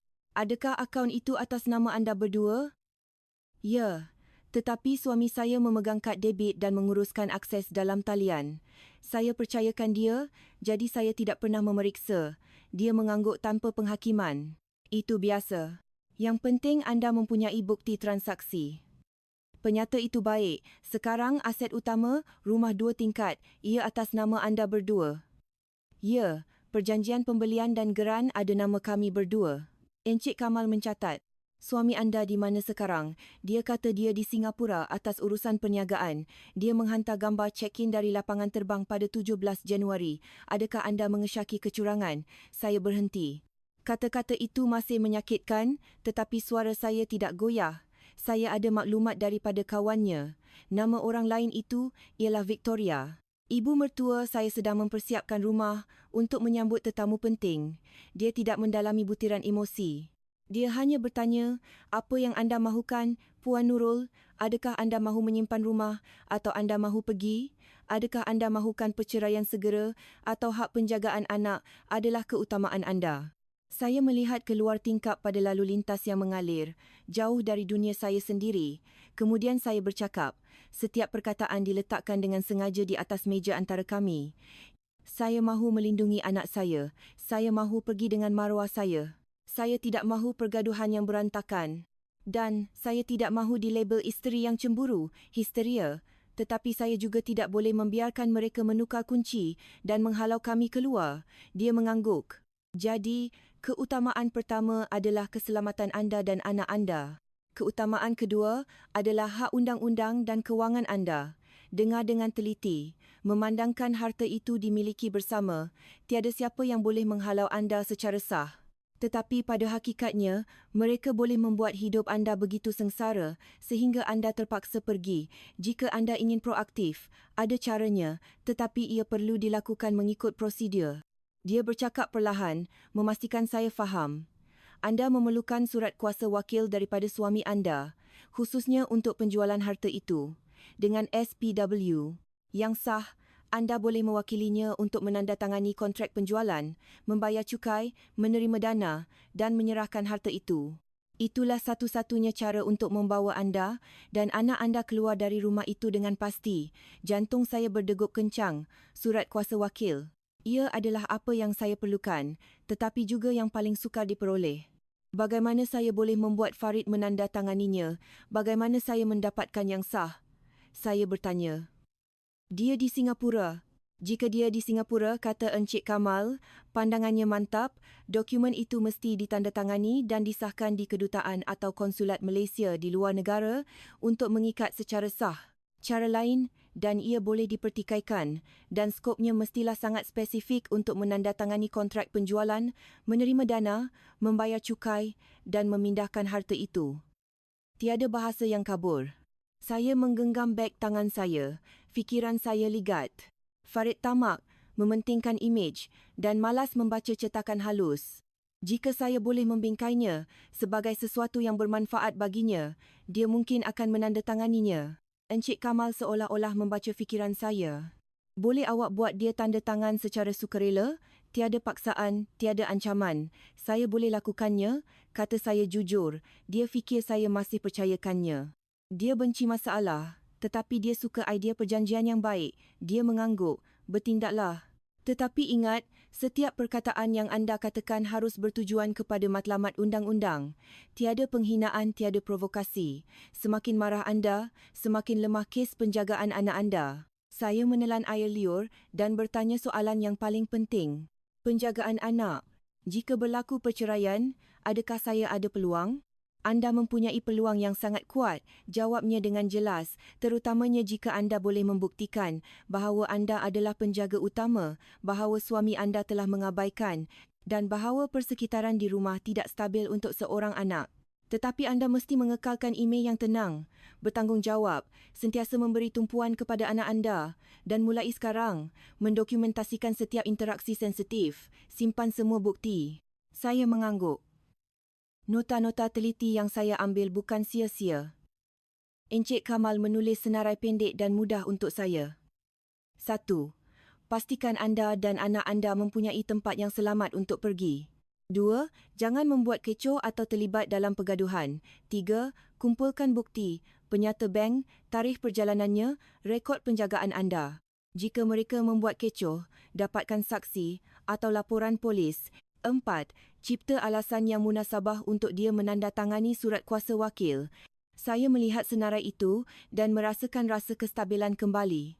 Mereka mengatakan wanita dilemahkan oleh cinta, tetapi sebenarnya wanita hanya lemah apabila mereka tiada jalan ke hadapan. Setelah ada jalan, seorang wanita boleh menjadi lebih kuat daripada sesiapa pun. Sebelum saya pergi, saya bertanya satu soalan terakhir. Encik Kamal, jika mereka menukar kunci, apa yang perlu saya lakukan untuk melindungi diri saya? Dia menjawab serta-merta. Jangan cuba masuk secara paksa. Jangan berdebat. Panggil polis untuk pengawasan awam. Minta saudara atau pihak ketiga yang neutral menyaksikannya dan merekodkan keadaan jika anda boleh. Nyatakan satu fakta mudah dengan tenang. Saya adalah pemilik bersama harta ini dan saya cuba masuk ke rumah saya. Semakin tenang anda, semakin sukar bagi mereka untuk melukis anda sebagai penjahat. Saya berdiri dan mengucapkan terima kasih kepadanya. Apabila saya meninggalkan kedai kopi, udara masih lembap tetapi saya boleh bernafas semula. Saya bukan lagi hanya seorang wanita yang bertahan. Saya mempunyai peta. Saya memandu ke sekolah rayan untuk menjemputnya. Dia berlari keluar, senyuman lebar di wajahnya. Saya melutut, mengelak peluh di dahinya dan bertanya, "Hari awak baik ke?" "Ya, dan kami dapat bawa buku cerita esok." Saya mengangguk dan memegang tangannya, memegangnya erat-erat. Tangan kecilnya menarik saya kembali kepada realiti. Setiap rancangan, setiap langkah adalah untuk dia mempunyai kehidupan yang tenang. Malam itu, saya pulang ke rumah 2 tingkat pada waktu biasa. Saya memasak makan malam, mengemas dan berinteraksi dengan Puan Hafsah dengan nada sopan yang sama. Tetapi di dalam, saya berbeza. Saya sedang menulis skrip untuk diri saya sendiri. Bukan skrip untuk membalas dendam, tetapi skrip untuk melarikan diri dengan bersih. Apa yang saya perlukan hanyalah satu perkara, tanda tangan Farid. Di tempat yang betul, dengan perkataan yang betul, pada masa yang tepat. Dan untuk mendapatkannya, saya perlu menelan sedikit lagi kepahitan. Tetapi kali ini, saya melakukannya dengan tujuan. Petang itu, saya memasak makan malam seperti biasa. Ayam panggang, kacang hijau, kentang lecek, hidangan Aidilfitri ringkas yang di rumah ini selalu terasa seperti peperiksaan. Puan Hafsah mencolek makanannya dan kemudian menjatuhkan komen. Kita ada perkara berlaku di rumah ni. Berhati-hati dengan apa yang awak cakap. Jangan sebarkan gosip. Saya meletakkan garpu saya dan mengangguk. Saya faham. Di seberang meja, Encik Rahim terus makan perlahan-lahan. Dia tidak bertanya soalan, tetapi matanya seolah-olah mengingatkan saya. Jangan biarkan emosi menyebabkan awak tersilap langkah. Selepas makan malam, saya membawa Ryan ke biliknya dan membacakan cerita seperti yang dijanjikan. Dia terkikir, kemudian matanya berat. Saya menyelimutinya, menunggu sehingga pernafasannya teratur dan kemudian kembali ke ruang tamu. Telefon saya sudah sedia. Saya tidak menelefon serta-merta. Saya menunggu sekitar jam 9.30 malam, masa di mana orang biasanya sudah berehat di bilik mereka, cukup santai untuk dipujuk dengan kata-kata manis dan cukup letih untuk malas membaca dokumen. Penetapan masa bukan selalu tentang strategi besar. Kadang-kadang ia hanya tentang memilih saat di mana pengawal seseorang diturunkan. Saya membuat panggilan video kepada Farid. Selepas beberapa deringan, wajahnya muncul di skrin. Pencahayaan keras langsir bilik hotel di belakangnya. Dia memakai t-shirt, rambutnya basah. Melihat saya, dia menyeringai. Panggilan video, rindu saya ke, diri saya yang lama akan cair. Diri saya yang baru melihatnya sebagai apa adanya. Lapisan cat. Saya mengekalkan suara saya lembut dengan sedikit keraguan, memainkan peranan isteri yang setia. Maaf pasal hari tu. Saya tahu saya banyak tanya pasal duit. Mesti saya dah buat awak tertekan. Farid berhenti, kemudian tersenyum. Bagus awak sedar. Jagalah diri kat rumah. Jangan buat mak marah. Saya mengangguk, melihat terus ke kamera seperti seorang wanita yang memerlukan perlindungan suaminya. Saya tahu. Saya cuma risau pasal masa depan Ryan, tapi sebenarnya saya menelefon pasal benda lain. Saya baru dapat peluang untuk mereka bentuk dalaman untuk sebuah pangsapuri penthouse. Ini projek besar, tapi pelanggan perlukan saya buktikan kedudukan kewangan saya sebelum mereka tanda tangan kontrak, kening Farid terangkat. Saya dapat melihat ketamakannya berkelip seperti papan tanda neon. Kedudukan kewangan, maksud awak apa? Dia bertanya. Saya telah berlatih dialog saya. Jawapan saya lancar. Mereka nak pastikan saya ada aliran tunai yang cukup untuk menampung bahan dan bayaran subkontraktor sebelum mereka keluarkan dana secara berperingkat. Memandangkan saya pekerja bebas, mereka risau saya tak cukup stabil. Saya bercakap dengan seorang kawan di bank dan dia kata memandangkan kita ada aset utama atas nama kita berdua. Kalau saya mohon sijil kewangan, ia akan lebih mudah kalau saya ada surat kuasa wakil dari awak. Farid berkerut sedikit. Surat kuasa wakil untuk apa? Saya tergesa-gesa menjelaskan, membingkainya sebagai cara untuk menjadikan hidupnya lebih mudah, meletakkan kesalahan pada birokrasi bank untuk mengelakkan syak wasangka, cuma SPW. Yang membenarkan saya mewakili awak untuk menandatangani dokumen-dokumen yang diperlukan untuk bukti kewangan. Awak tahu, tanda tangan borang, berurusan dengan bank, kawan saya kata. Tanpa itu, mereka perlu telefon awak untuk pengesahan setiap kali dan saya tak nak ganggu awak masa awak sibuk di Singapura. Farid menatap saya, menimbang baik buruk. Saya tahu saya perlu merayu kepada egonya. Sebelum memberi umpan, Farid, kata saya, suara saya lebih lembut. Sejujurnya, ini perkara besar. Kalau saya dapat projek ni, kita akan ada lebih banyak duit dan reputasi yang lebih baik. Bila awak buat bisnes, orang akan hormat kalau isteri awak pun berjaya. Saya tak nak awak ada isteri yang tahu berbelanja saja. Saya nak berdiri di samping awak sebagai setaraf. Sebutan tentang reputasinya berjaya. Ekspresinya melembut. Seorang lelaki sering tidak memerlukan kata-kata cinta. Dia memerlukan kata-kata hormat. Siapa pelanggan tu? Dia bertanya, masih tidak yakin sepenuhnya. Saya tidak mencipta nama spesifik yang boleh disemak. Saya memberi jawapan yang selamat. Ia adalah rujukan dari pereka lain. Mereka sangat peribadi, jadi saya tak boleh cakap banyak, tapi mereka perlukan dokumen tu minggu depan atau mereka akan pilih orang lain. Farid mengeluh, jari-jarinya mengetuk meja sambil dia mengira. Saya mengambil kesempatan untuk menambah komen ringan. Kalau saya lewat, semuanya terbatal dan saya betul-betul tak nak awak dapat panggilan tengah malam pasal borang bank. Dia ketawa kecil, tapi ia memberitahu saya pertahanannya sudah menurun. Awak boleh sediakan dokumen tu, katanya. Tapi saya tak suka terlibat dalam hal undang-undang yang rumit. Saya berlakon lega. Saya tahu. Saya pun benci. Sebab tu saya nak dapatkan tanda tangan awak sekali saja untuk cover semuanya. Saya dah minta peguam draft borang standard. Jadi, awak cuma perlu bawa ke kedutaan Malaysia kat sana untuk dapatkan pengesahan. Mereka akan buat cepat-cepat dan kemudian awak boleh kurier balik pada saya. Dia mengecilkan mata. Peguam mana? Saya beritahu separuh kebenaran. Adam Kamal. Kawan ayah saya bagi kalau kita perlukan bantuan pasal dokumen harta tanah. Saya cuma minta dia draft betul-betul supaya tak ada masalah. Menyebut ayah saya membuat Farid terdiam. Dia lebih menghormati Encik Rahim daripada menghormati saya. Saya teruskan dengan nada lembut. Jangan risau, saya cuma akan guna untuk permohonan ni.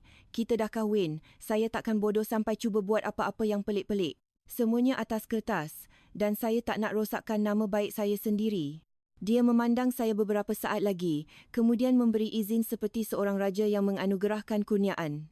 Baik, saya akan tanda tangan. Tapi awak pastikan awak berkelakuan baik kat rumah. Jangan buat mak marah dan jangan biarkan dia tahu pasal ni. Nanti dia buat hal, saya mengangguk serta-merta. Isteri yang taat sempurna. Saya faham, saya akan cakap ni untuk permohonan kerja saja dan saya janji saya takkan tanya pasal duit lagi. Saya percayakan awak. Perkataan percaya terasa seperti abu di mulut saya, tetapi wajah saya kekal tenang. Kadang-kadang anda perlu menggunakan benang lembut untuk mengikat simpulan yang ketat. Ia tidak cantik, tetapi ia adalah cara paling selamat untuk melindungi anak saya. Farid bangun, telefon di tangan. Hantar alamat dan arahan pada saya. Cepat, saya akan, jawab saya. Saya akan hantar sekarang. Selepas panggilan, saya tidak mengeluh lega. Saya segera menghantar mesej kepada Adam Kamal. Sila muktamadkan surat kuasa wakil dengan skop tepat yang kita bincangkan dan buat senarai semak dokumen yang Farid perlukan untuk pengesahan di kedutaan. Kemudian saya membuka nota baru di telefon saya dan menulis satu baris. Farid bersetuju untuk tanda tangan 9.42 malam 17 Jan. Dari ruang tamu, saya dapat mendengar Puan Hafsah ketawa sendirian sambil melihat telefonnya. Saya tidak peduli apa yang dia ketawa tentangnya. Saya hanya tahu bahawa saya baru sahaja menarik sekeping penting teka-teki itu ke pihak saya. Saya kembali ke bilik Ryan. Dia sedang tidur, bibirnya sedikit muncung. Saya mengelus lembut rambutnya dan teringat pepatah lama, anda menuai apa yang anda semai. Saya tidak berdoa untuk keajaiban. Saya hanya mengelakkan keputusan terburu-buru, membersihkan jalan yang selamat untuk anak saya dan saya. Keesokan paginya, saya membawa Ryan ke sekolah seperti biasa, membelikannya bagel sarapan kegemarannya dan tersenyum kepada pengawal keselamatan. Saya mengekalkan segala-galanya dalam irama normal, supaya tiada siapa akan mengesyaki saya sedang menjalankan skrip yang berbeza di kepala saya. Apabila saya sampai di rumah, Puan Hafsah sedang menunggu di meja makan, secawan teh panas di hadapannya. Dia memandang saya, nadanya campuran ingin tahu dan syak wasangka. Awak bercakap dengan suami awak malam tadi, kan? Lama pula tu. Saya meletakkan beg tangan saya. Ya, cuma tanya pasal hal kerja. Dia menyeringai. Kerja? Kerja. Jangan buat benda bukan-bukan. Perempuan bijak tahu untuk diam. Saya hanya berkata baik dan tidak lebih. Saya tidak perlu memenangi perang kata-kata dengannya. Saya cuma perlu menghalangnya daripada menghidu apa yang sebenarnya berlaku. Sekitar tengah hari, saya mendapat mesej dari Farid. Satu baris, hantar borang dan arahan sekarang. Saya tidak membalas serta-merta. Saya membaca semula mesej yang dihantar Adam Kamal kepada saya pagi itu. Dia telah draft senarai semak terperinci dengan amaran yang jelas. Dokumen itu mesti menyatakan skop, tiada istilah umum. Saya membacanya berulang kali, seperti seorang ibu membaca dos pada botol ubat.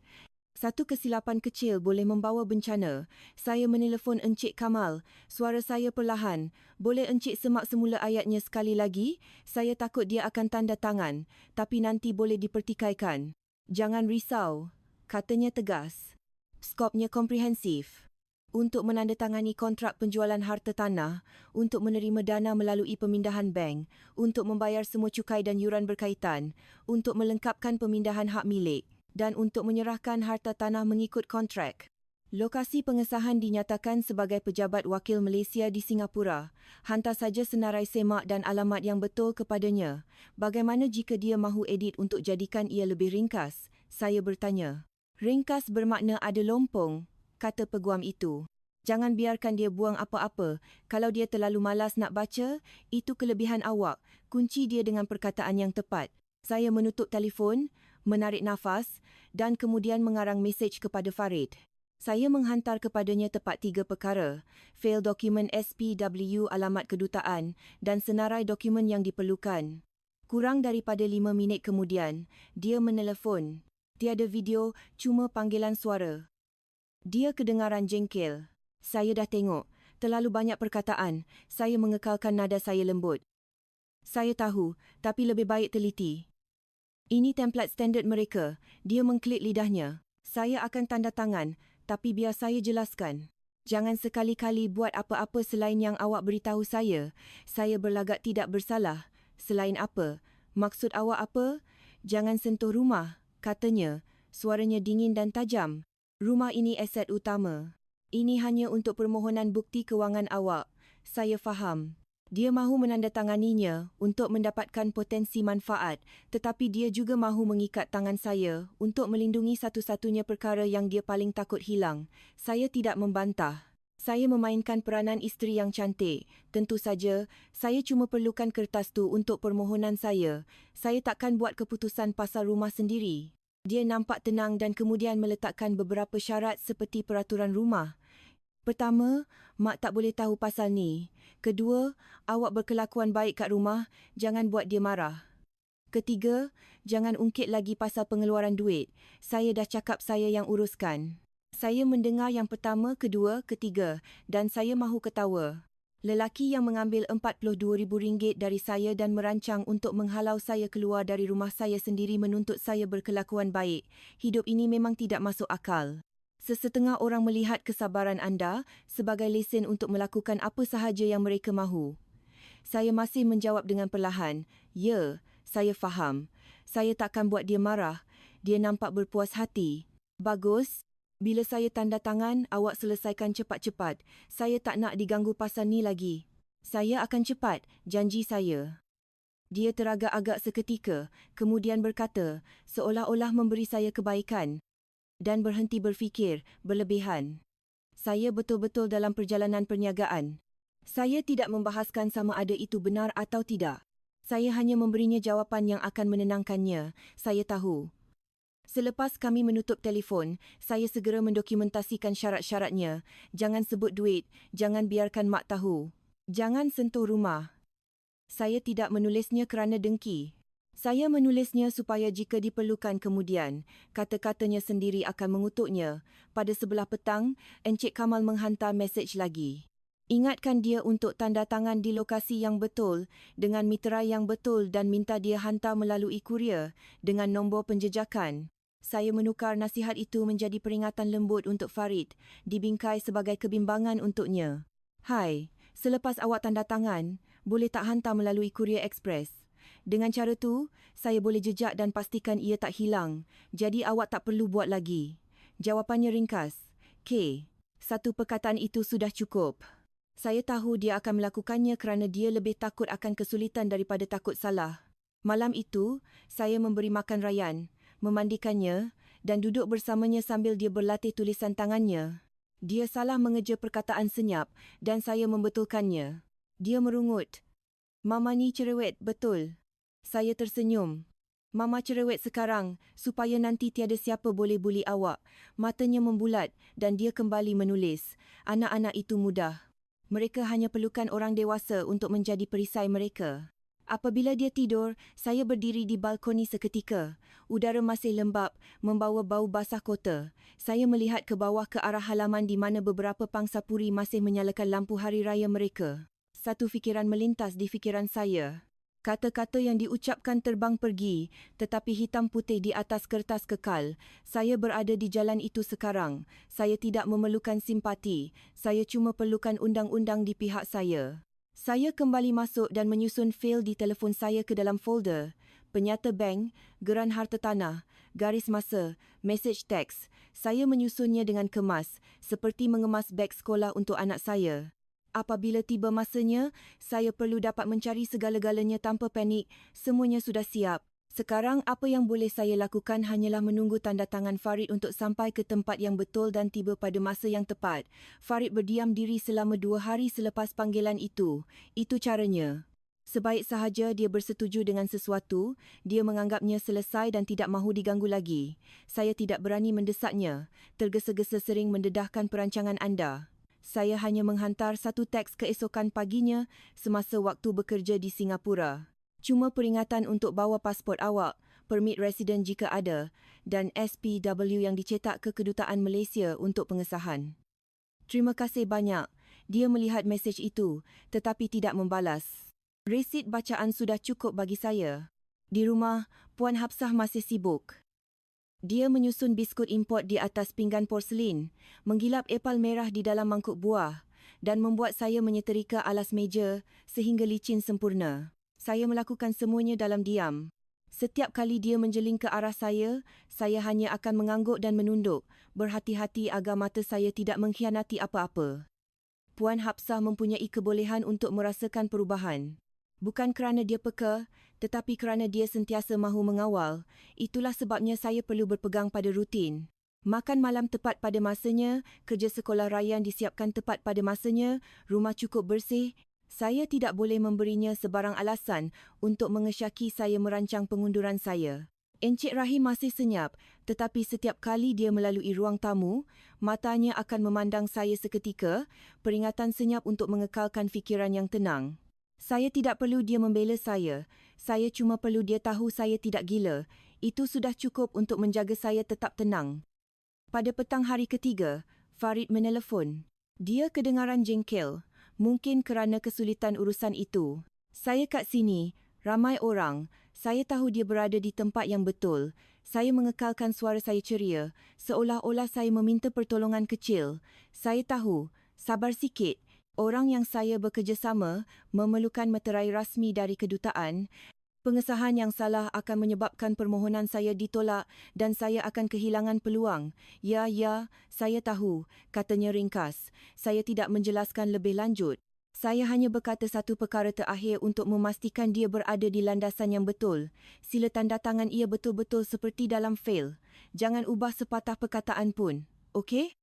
Dia mencemuh. Adakah saya nampak macam ada masa nak edit? Nadanya kasar, tetapi bagi saya ia adalah satu rahmat. Semakin kurang dia membaca, semakin besar kemungkinan dia akan menandatangani tepat apa yang saya perlukan, selagi draft itu kukuh. Selepas kami menutup telefon, saya tidak berasa lega. Saya masih tegang. Membuat dia menandatangani adalah satu perkara, membuat dia menandatangani dengan meterai yang betul dan skop yang betul adalah perkara lain. Jika bahagian tentang menerima dana atau menyerahkan harta itu tiada, jalan saya ke hadapan akan terhalang. Saya membuka fail di telefon saya lagi, membacanya sekali lagi dan mengingatkan diri sendiri, setiap kesilapan ada harganya. Petang itu, Puan Hafsah bertanya dengan santai, macam mana perniagaan suami awak kat sana? Dia dah telefon? Saya meletakkan semangkuk sup dan memberi jawapan yang terukur. Dia sibuk. Dia telefon untuk periksa kerja sekolah rayaan. Dia menyeringai, bagus. Begitulah sepatutnya seorang lelaki. Dia perlu fokus pada mencari duit, bukan mendengar aduan isterinya. Saya menunduk memandang pinggan saya. Kalau saya mendongak ketika itu, saya takut mata saya akan mengungkapkan 100 ayat yang tidak terucap. Saya hanya berkata, ya. Berfikir dia memegang kuasa, Puan Hafsah meneruskan ceramahnya. Seorang wanita, kalau dia nak hidup senang, kena tahu tempatnya. Kalau mereka benarkan awak tinggal, awak tinggal. Kalau mereka tak nak awak, jangan melekat. Perkataan melekat membuatkan saya menggigil. Bukan gigil ketakutan, tetapi kesedaran yang jelas. Bagi mereka, saya bukan keluarga. Saya adalah perabot yang digunakan apabila sesuai dan dibuang. Apabila mereka selesai, saya membawa Rayyan ke biliknya untuk melindunginya daripada kata-katanya. Dia sedang mewarna dan mendongak untuk bertanya, Mama, esok Mama ambil saya awal ke? Saya mengelus rambutnya. Mama akan ambil awak pada waktu biasa. Sayang, awak belajar rajin-rajin kat sekolah. Saya tidak membuat janji yang saya tidak dapat tepati. Bagi seorang anak, janji adalah suci. Malam itu apabila rumah sudah tidur, saya mendapat mesej dari Farid. Ia hanya gambar sampul dokumen dengan meterai merah di atas meja, disertai 2 perkataan, selesai. Saya merenung meterai merah di dalam foto dan ia terasa seperti beban telah terangkat dari dada saya, tetapi saya tidak meraihkan terlalu awal. Saya membalas, memainkan peranan saya.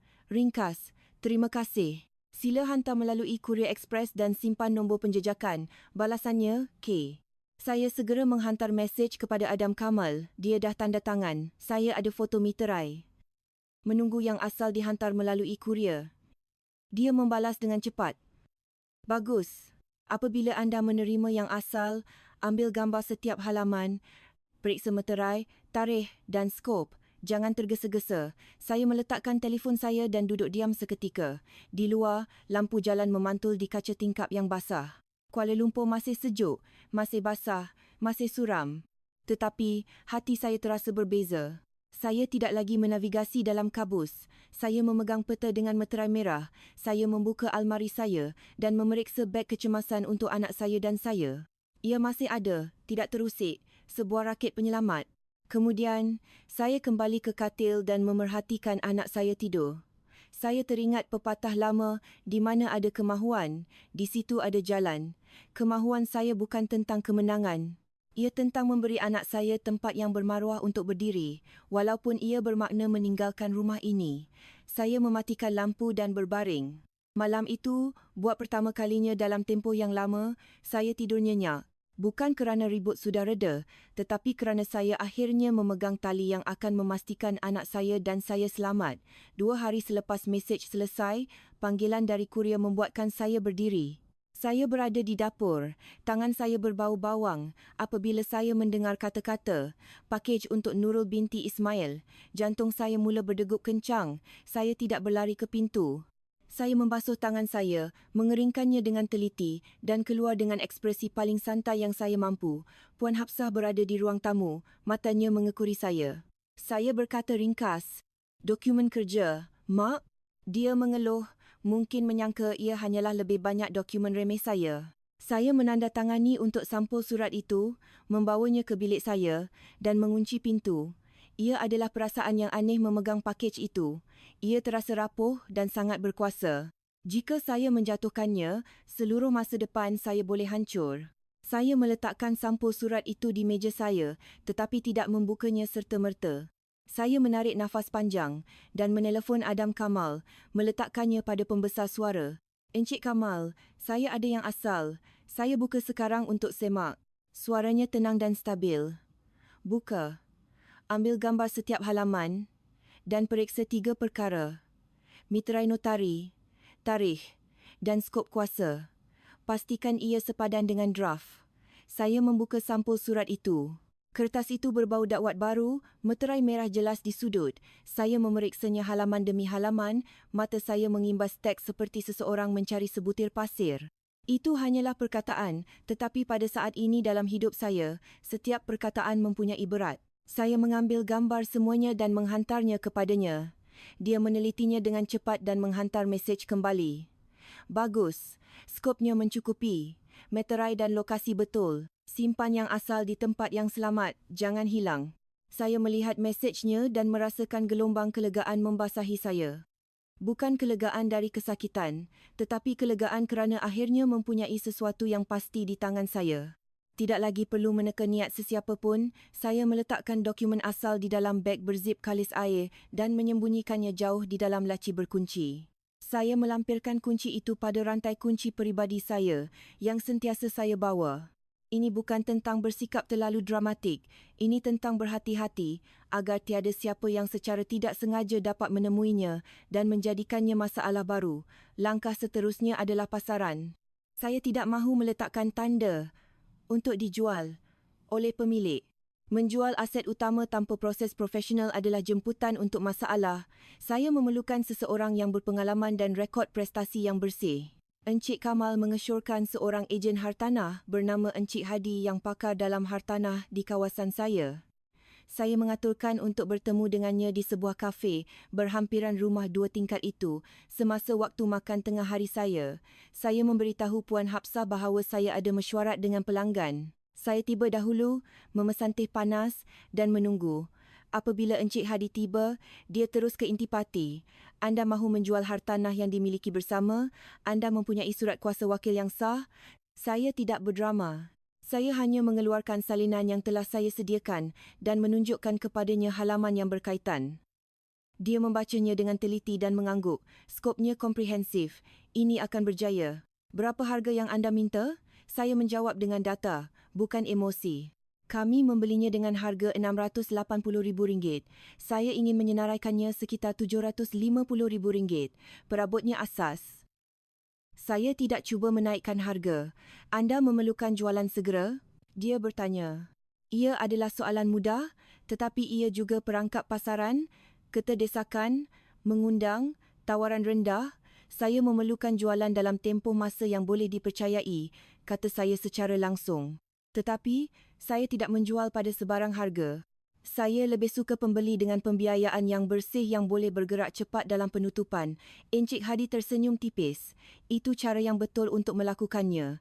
Saya akan menyaring pembeli berpotensi. Kami bersetuju dengan syarat.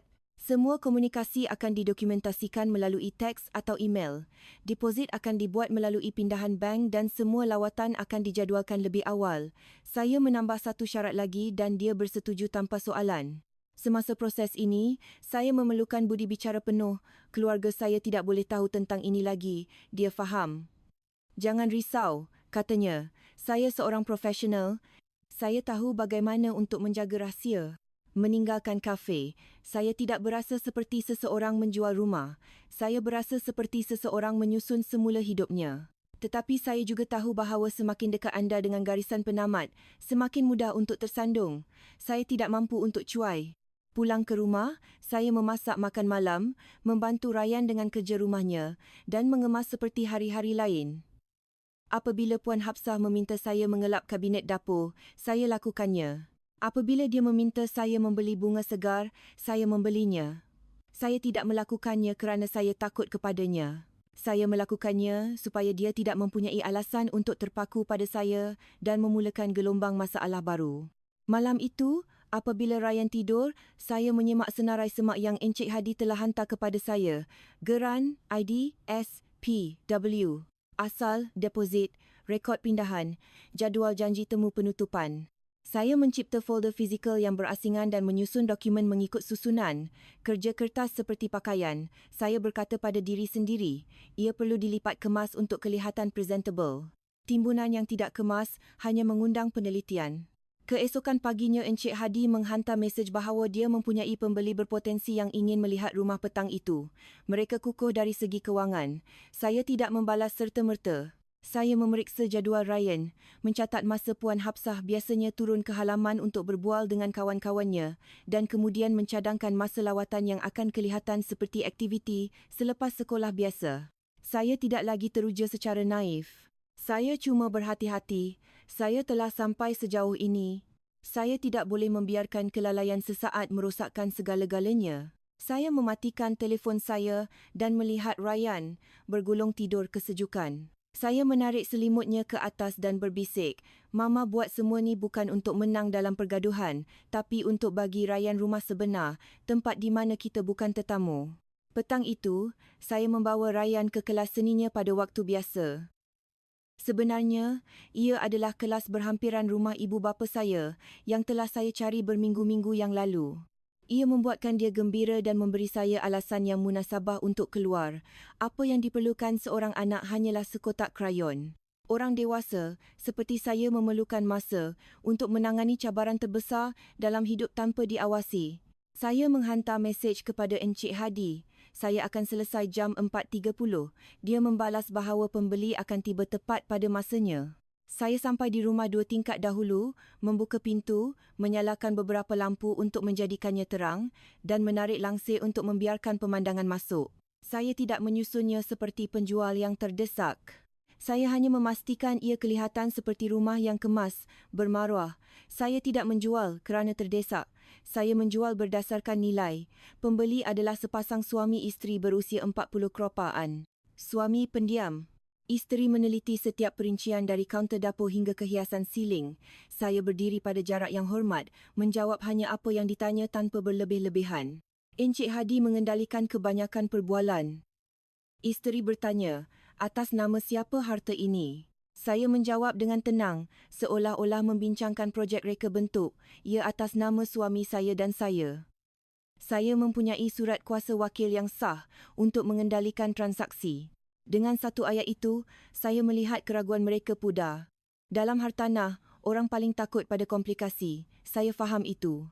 Jadi, setiap perkara yang saya lakukan direka untuk memancarkan keyakinan dan kejelasan. Selepas mereka melihat rumah itu, suami bertanya secara langsung, berapa harga terakhir anda? Saya tidak hanya memberikan angka, saya menggunakan logik. Kami membelinya dengan harga RM680,000.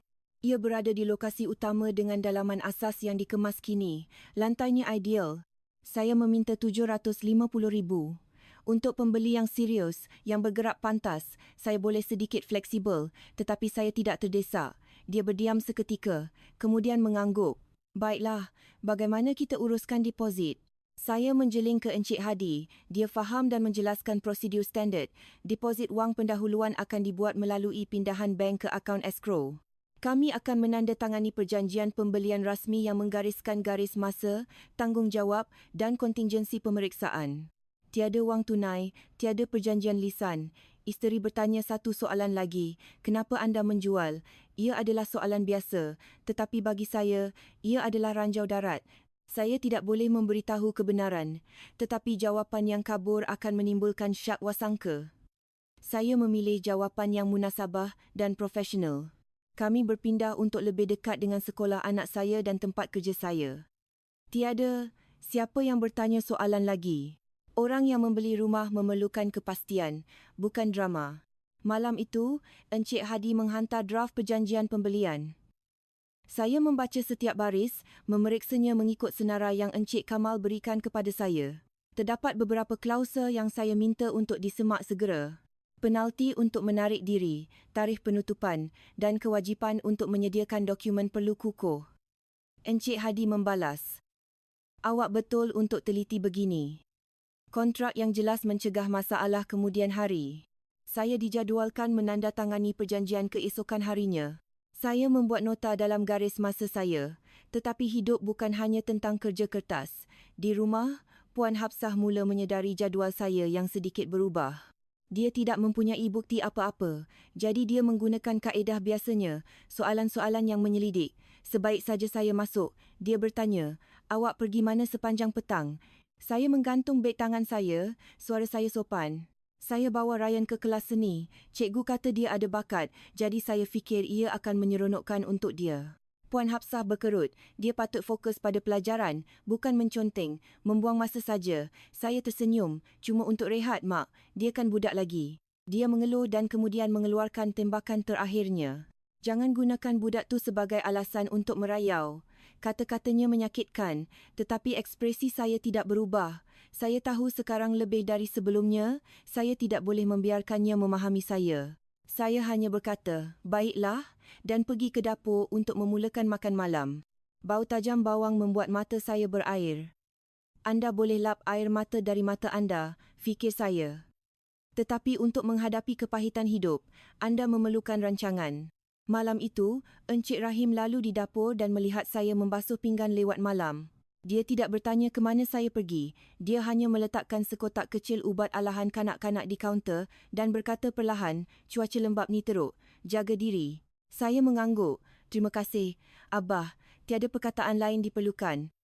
Di rumah ini, beberapa perkara apabila diucapkan akan menguap seperti wap, tetapi tindakan kecil kebaikan boleh menjadi sauh. Pada hari saya menandatangani perjanjian pembelian, saya mengatur segala-galanya seperti masalah matematik. Saya meminta Ryan tinggal bersama ibu saya sejak pagi, memberitahu Puan Hafsah dia ada janji temu susulan gigi.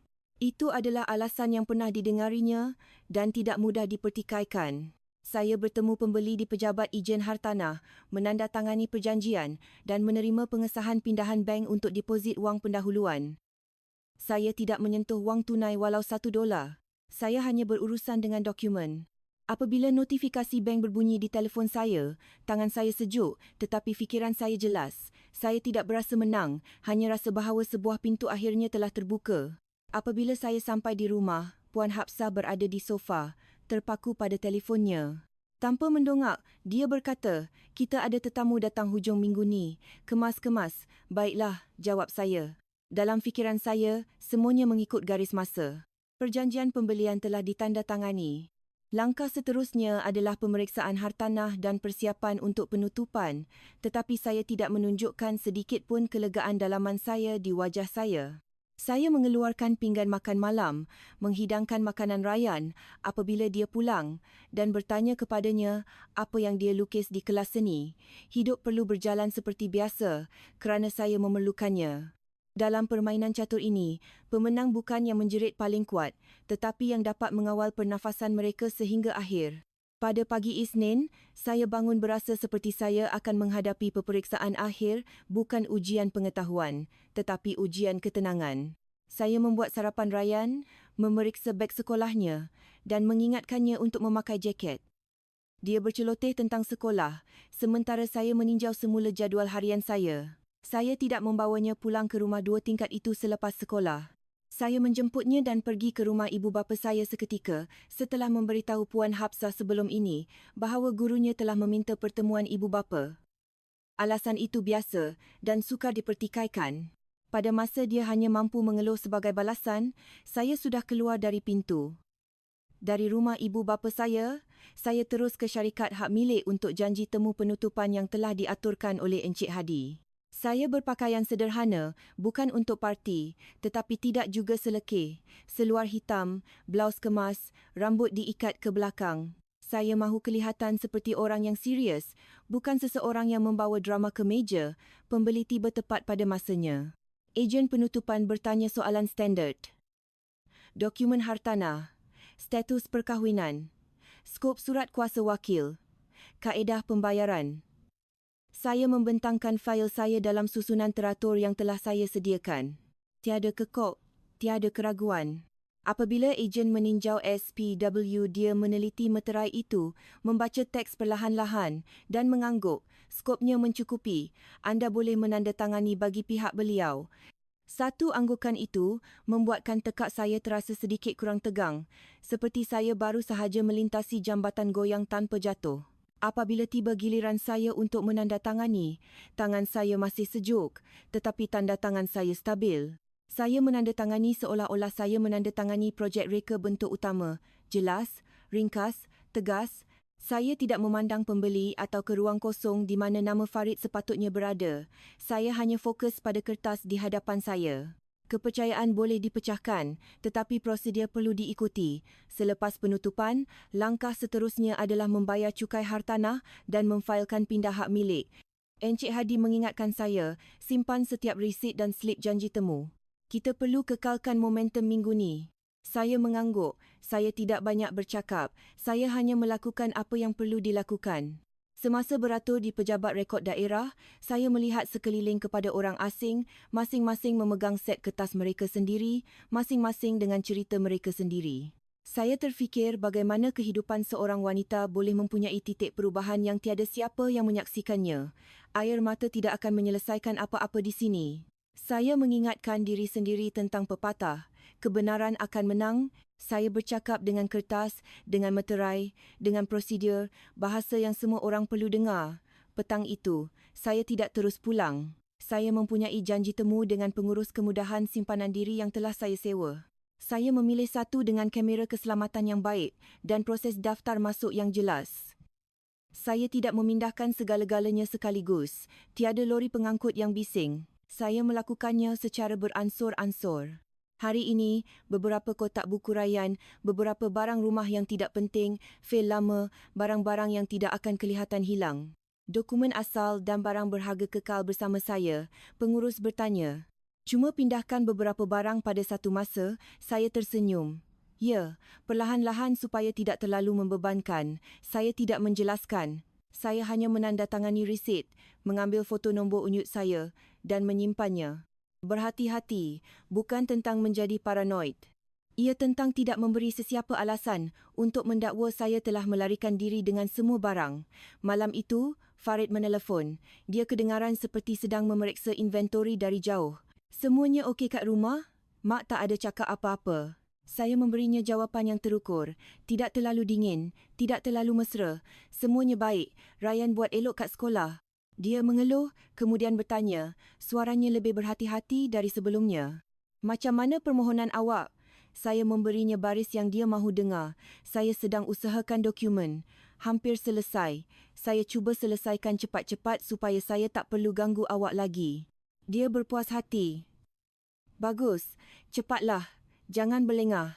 Saya berkata baik dan menamatkan panggilan, tidak memberinya peluang untuk bertanya lebih banyak soalan. Dalam beberapa perbualan, berkata kurang lebih selamat daripada berkata lebih. Apabila saya sampai di rumah, Puan Hafsah berada di ruang tamu menyusun semula sekotak biskut, matanya mengimbas saya dari kepala hingga ke kaki. Kerja apa yang buat awak sibuk sangat sepanjang hari? Dia menuntut. Saya meletakkan beg tangan saya, suara saya stabil. Saya cuma buat urusan untuk permohonan. Mark, mereka ada tarikh akhir yang ketat. Dia mencemuh. Permohonan, kerja kertas, wanita selalu buat benda rumit. Saya tidak membantah. Saya pergi ke dapur dan mula memasak, bergerak seperti mesin yang berfungsi dengan baik. Saya tidak boleh memberinya alasan untuk mula menyalahkan saya. Jika dia tiada peluru, apa yang tinggal padanya hanyalah syak wasangka yang kabur dan itu tidak cukup untuk bertindak. Keesokan harinya, saya pergi melihat sebuah pangsapuri kecil untuk disewa berhampiran sekolah Ryan. Ia sederhana, cukup untuk kami berdua dengan balkoni yang mendapat cahaya matahari pagi. Saya tidak mencari tempat mewah untuk membuktikan sesuatu. Saya mencari tempat yang tenang berhampiran sekolahnya dan ibu bapa saya, supaya jika apa-apa berlaku, saya tidak akan terpencil. Saya menandatangani perjanjian sewa atas nama saya, membayar deposit dengan pindahan bank yang jelas dan mendapatkan resit. Bersih dari awal hingga akhir, saya berkata pada diri sendiri. Petang itu, Encik Rahim memanggil Ryan ke ruang tamu dan memberinya sebuah buku cerita kecil. Dia mengusap rambut cucunya dan berkata perlahan, baca ni dan kemudian tidur awal. Kemudian dia menjeling ke arah saya, tidak bertanya, hanya menyatakan, jangan terlalu penat, Nurul. Saya menundukkan kepala sedikit, saya takkan. Pada ketika itu, hati saya sedikit sayu. Bukan kerana kelemahan, tetapi kerana pemahaman. Di rumah ini, seseorang melihat bahawa saya sedang cuba mengamankan pengunduran saya sambil masih mengekalkan sedikit maruah. Minggu terakhir berlalu dengan pantas dengan slip janji temu, resit dan mesej teks ringkas. Saya menyelesaikan semua langkah yang diperlukan dalam penjualan, satu demi satu. Semuanya berjalan lancar. Saya tidak lagi berasa seperti saya menyelinap. Saya berasa seperti saya berjalan di jalan undang-undang yang lurus, yang tidak memerlukan simpati daripada sesiapa pun. Pada malam terakhir, selepas Ryan tidur, saya membuka kalender saya dan menandakan tarikh penting terakhir. Saya melihat anak saya. Kemudian pada fail yang tersusun kemas di dalam laci berkunci saya. Saya tidak berdoa untuk segala-galanya menjadi mudah. Saya hanya berdoa untuk kejelasan untuk mengambil langkah terakhir dengan betul. Anak saya dan saya telah sampai sejauh ini. Kami tidak boleh berhenti sekarang. Saya meminta Ryan tinggal di rumah ibu saya malam sebelumnya. Saya memberitahunya, Mama kena kerja esok, jadi Ryan akan ada hari yang menyeronokkan dengan nenek. Dia memeluk saya erat. Mama akan balik tak lama lagi. Mama akan datang jemput awak. Sebaik saja Mama selesai, janji saya, menyembunyikan ketegangan di mata saya. Seorang anak tidak seharusnya menyaksikan saat orang dewasa menghancurkan dunia mereka. Pada pagi penyerahan, saya berpakaian sederhana, hanya membawa satu fil kemas di dalam beg tangan saya, sebotol air dan sekeping gula-gula halia sekiranya perut saya memulas. Encik Hadi, ejen hartanah, ada di sana, begitu juga pemilik baru. Seperti yang dinasihatkan Encik Kamal, saya juga telah meminta pengawasan awam daripada Jabatan Syarif Tempatan, bukan untuk mengugut, tetapi untuk memastikan pertukaran itu disaksikan secara rasmi. Puan Hafsah berdiri di ambang pintu, wajahnya merah padam kerana marah, menggenggam set kunci seolah-olah ia adalah permata mahkota. Sebaik sahaja dia melihat saya, dia menjerit, kau ada hati, curi rumah anak aku. Saya berdiri tegak, suara saya mendatar. Puan Hafsah, ini adalah aset perkahwinan. Saya telah bertindak mengikut surat kuasa wakil yang disahkan secara sah dan kontrak penjualan.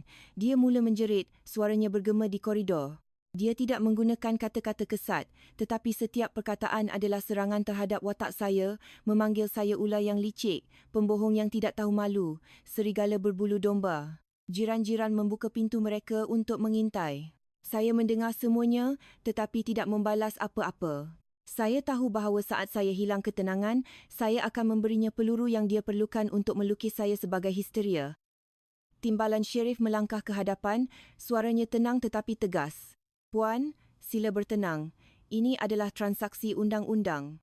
Jika anda enggan menyerahkan hartanah itu, pemilik baru berhak memfailkan pengusiran rasmi yang hanya akan menyebabkan lebih banyak masalah untuk keluarga anda. Encik Hadi menambah lembut. Ada cara untuk menyelesaikan ini dengan bermaruah. Membuat kecoh hanya akan merosakkan reputasi keluarga anda. Sebutan tentang reputasi membuat Puan Hafsah teragak-agak. Ketakutan terbesarnya adalah kehilangan muka di hadapan jiran-jiran. Dia menjerit beberapa perkara lagi untuk pertunjukan, kemudian berpaling kepada saya, giginya terketap, macam mana barang-barang saya.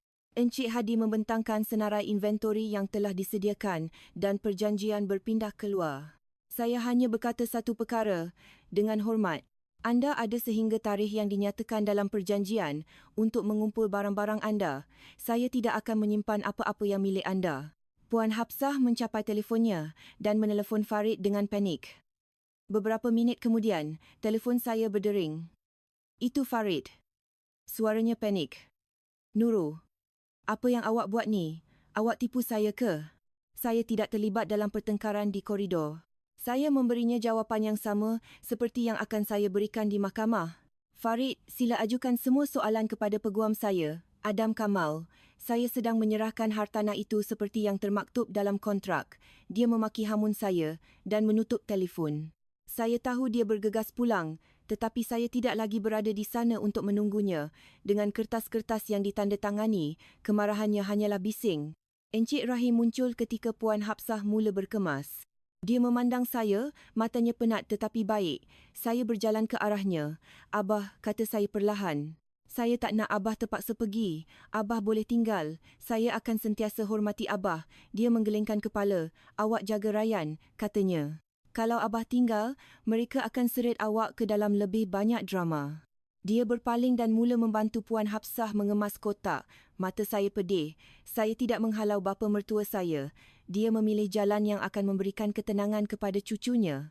Farid terbang pulang serta-merta dan menyerbu syarikat hak milik, menuntut mereka membatalkan penjualan. Ejen penutupan hanya membentangkan fail, menunjuk kepada meterai rasmi, skop SPW, yang spesifik dan dokumen yang ditandatangani. Kalah, wajahnya pucat. Dia menelefon Victoria untuk sokongan, tetapi taliannya sejuk. Dia mengelaknya seperti pelaburan yang buruk. Dia telah menyemai angin dan kini dia menuai puting beliung. Saya tidak pernah bercakap dengan Farid lagi. Encik Kamal mengendalikan segala-galanya melalui surat menyurat rasmi. Saya memberikan bukti pengeluaran RM42,000 garis masa pengabaiannya dan laporan syarif dari penyerahan yang mendokumentasikan persekitaran yang tidak stabil. Prosiding perceraian berjalan teratur. Di mahkamah, saya hanya bercakap tentang kepentingan terbaik anak saya, tidak pernah memburuk-burukkan sesiapa. Hakim memberikan saya hak penjagaan fizikal penuh. Farid diberikan hak lawatan dengan syarat ketat dan diperintahkan untuk membayar nafkah anak. Pada 14 April, hari yang sesetengah orang panggil hari hitam, untuk orang bujang, langit Kuala Lumpur, di luar jangkaan, cerah dan ceria. Saya menjemput Rayyan dari sekolah. Dia berlari ke dalam pelukan saya, ketawanya bebas daripada beban yang telah ditanggung ibunya selama berbulan-bulan. Di kejauhan, saya melihat Farid memerhati kami. Dia berdiri di sana seketika, kemudian berpaling dan berjalan pergi. Keangkuhan sudah tiada. Yang tinggal hanyalah seorang lelaki yang akhirnya faham bahawa beberapa perkara, apabila hilang, tidak akan dapat dibeli kembali. Saya memegang tangan anak saya dan kami berjalan perlahan-lahan. Saya tidak menoleh ke belakang, bukan kerana benci, tetapi kerana kedamaian. Hidup ini tentang kesabaran, tetapi kesabaran bukan tentang menanggung penghinaan selama-lamanya. Ia tentang menunggu saat yang tepat untuk berdiri tegak. Dalam hidup, ada beberapa perkara yang patut diingati. Cinta memerlukan hormat dan kewangan memerlukan ketelusan. Jika anda menikmati cerita ini, sila berikan suka dan jika anda mempunyai sebarang pendapat, sila kongsikannya di ruangan komen di bawah. Terima kasih kerana mendengar sehingga akhir.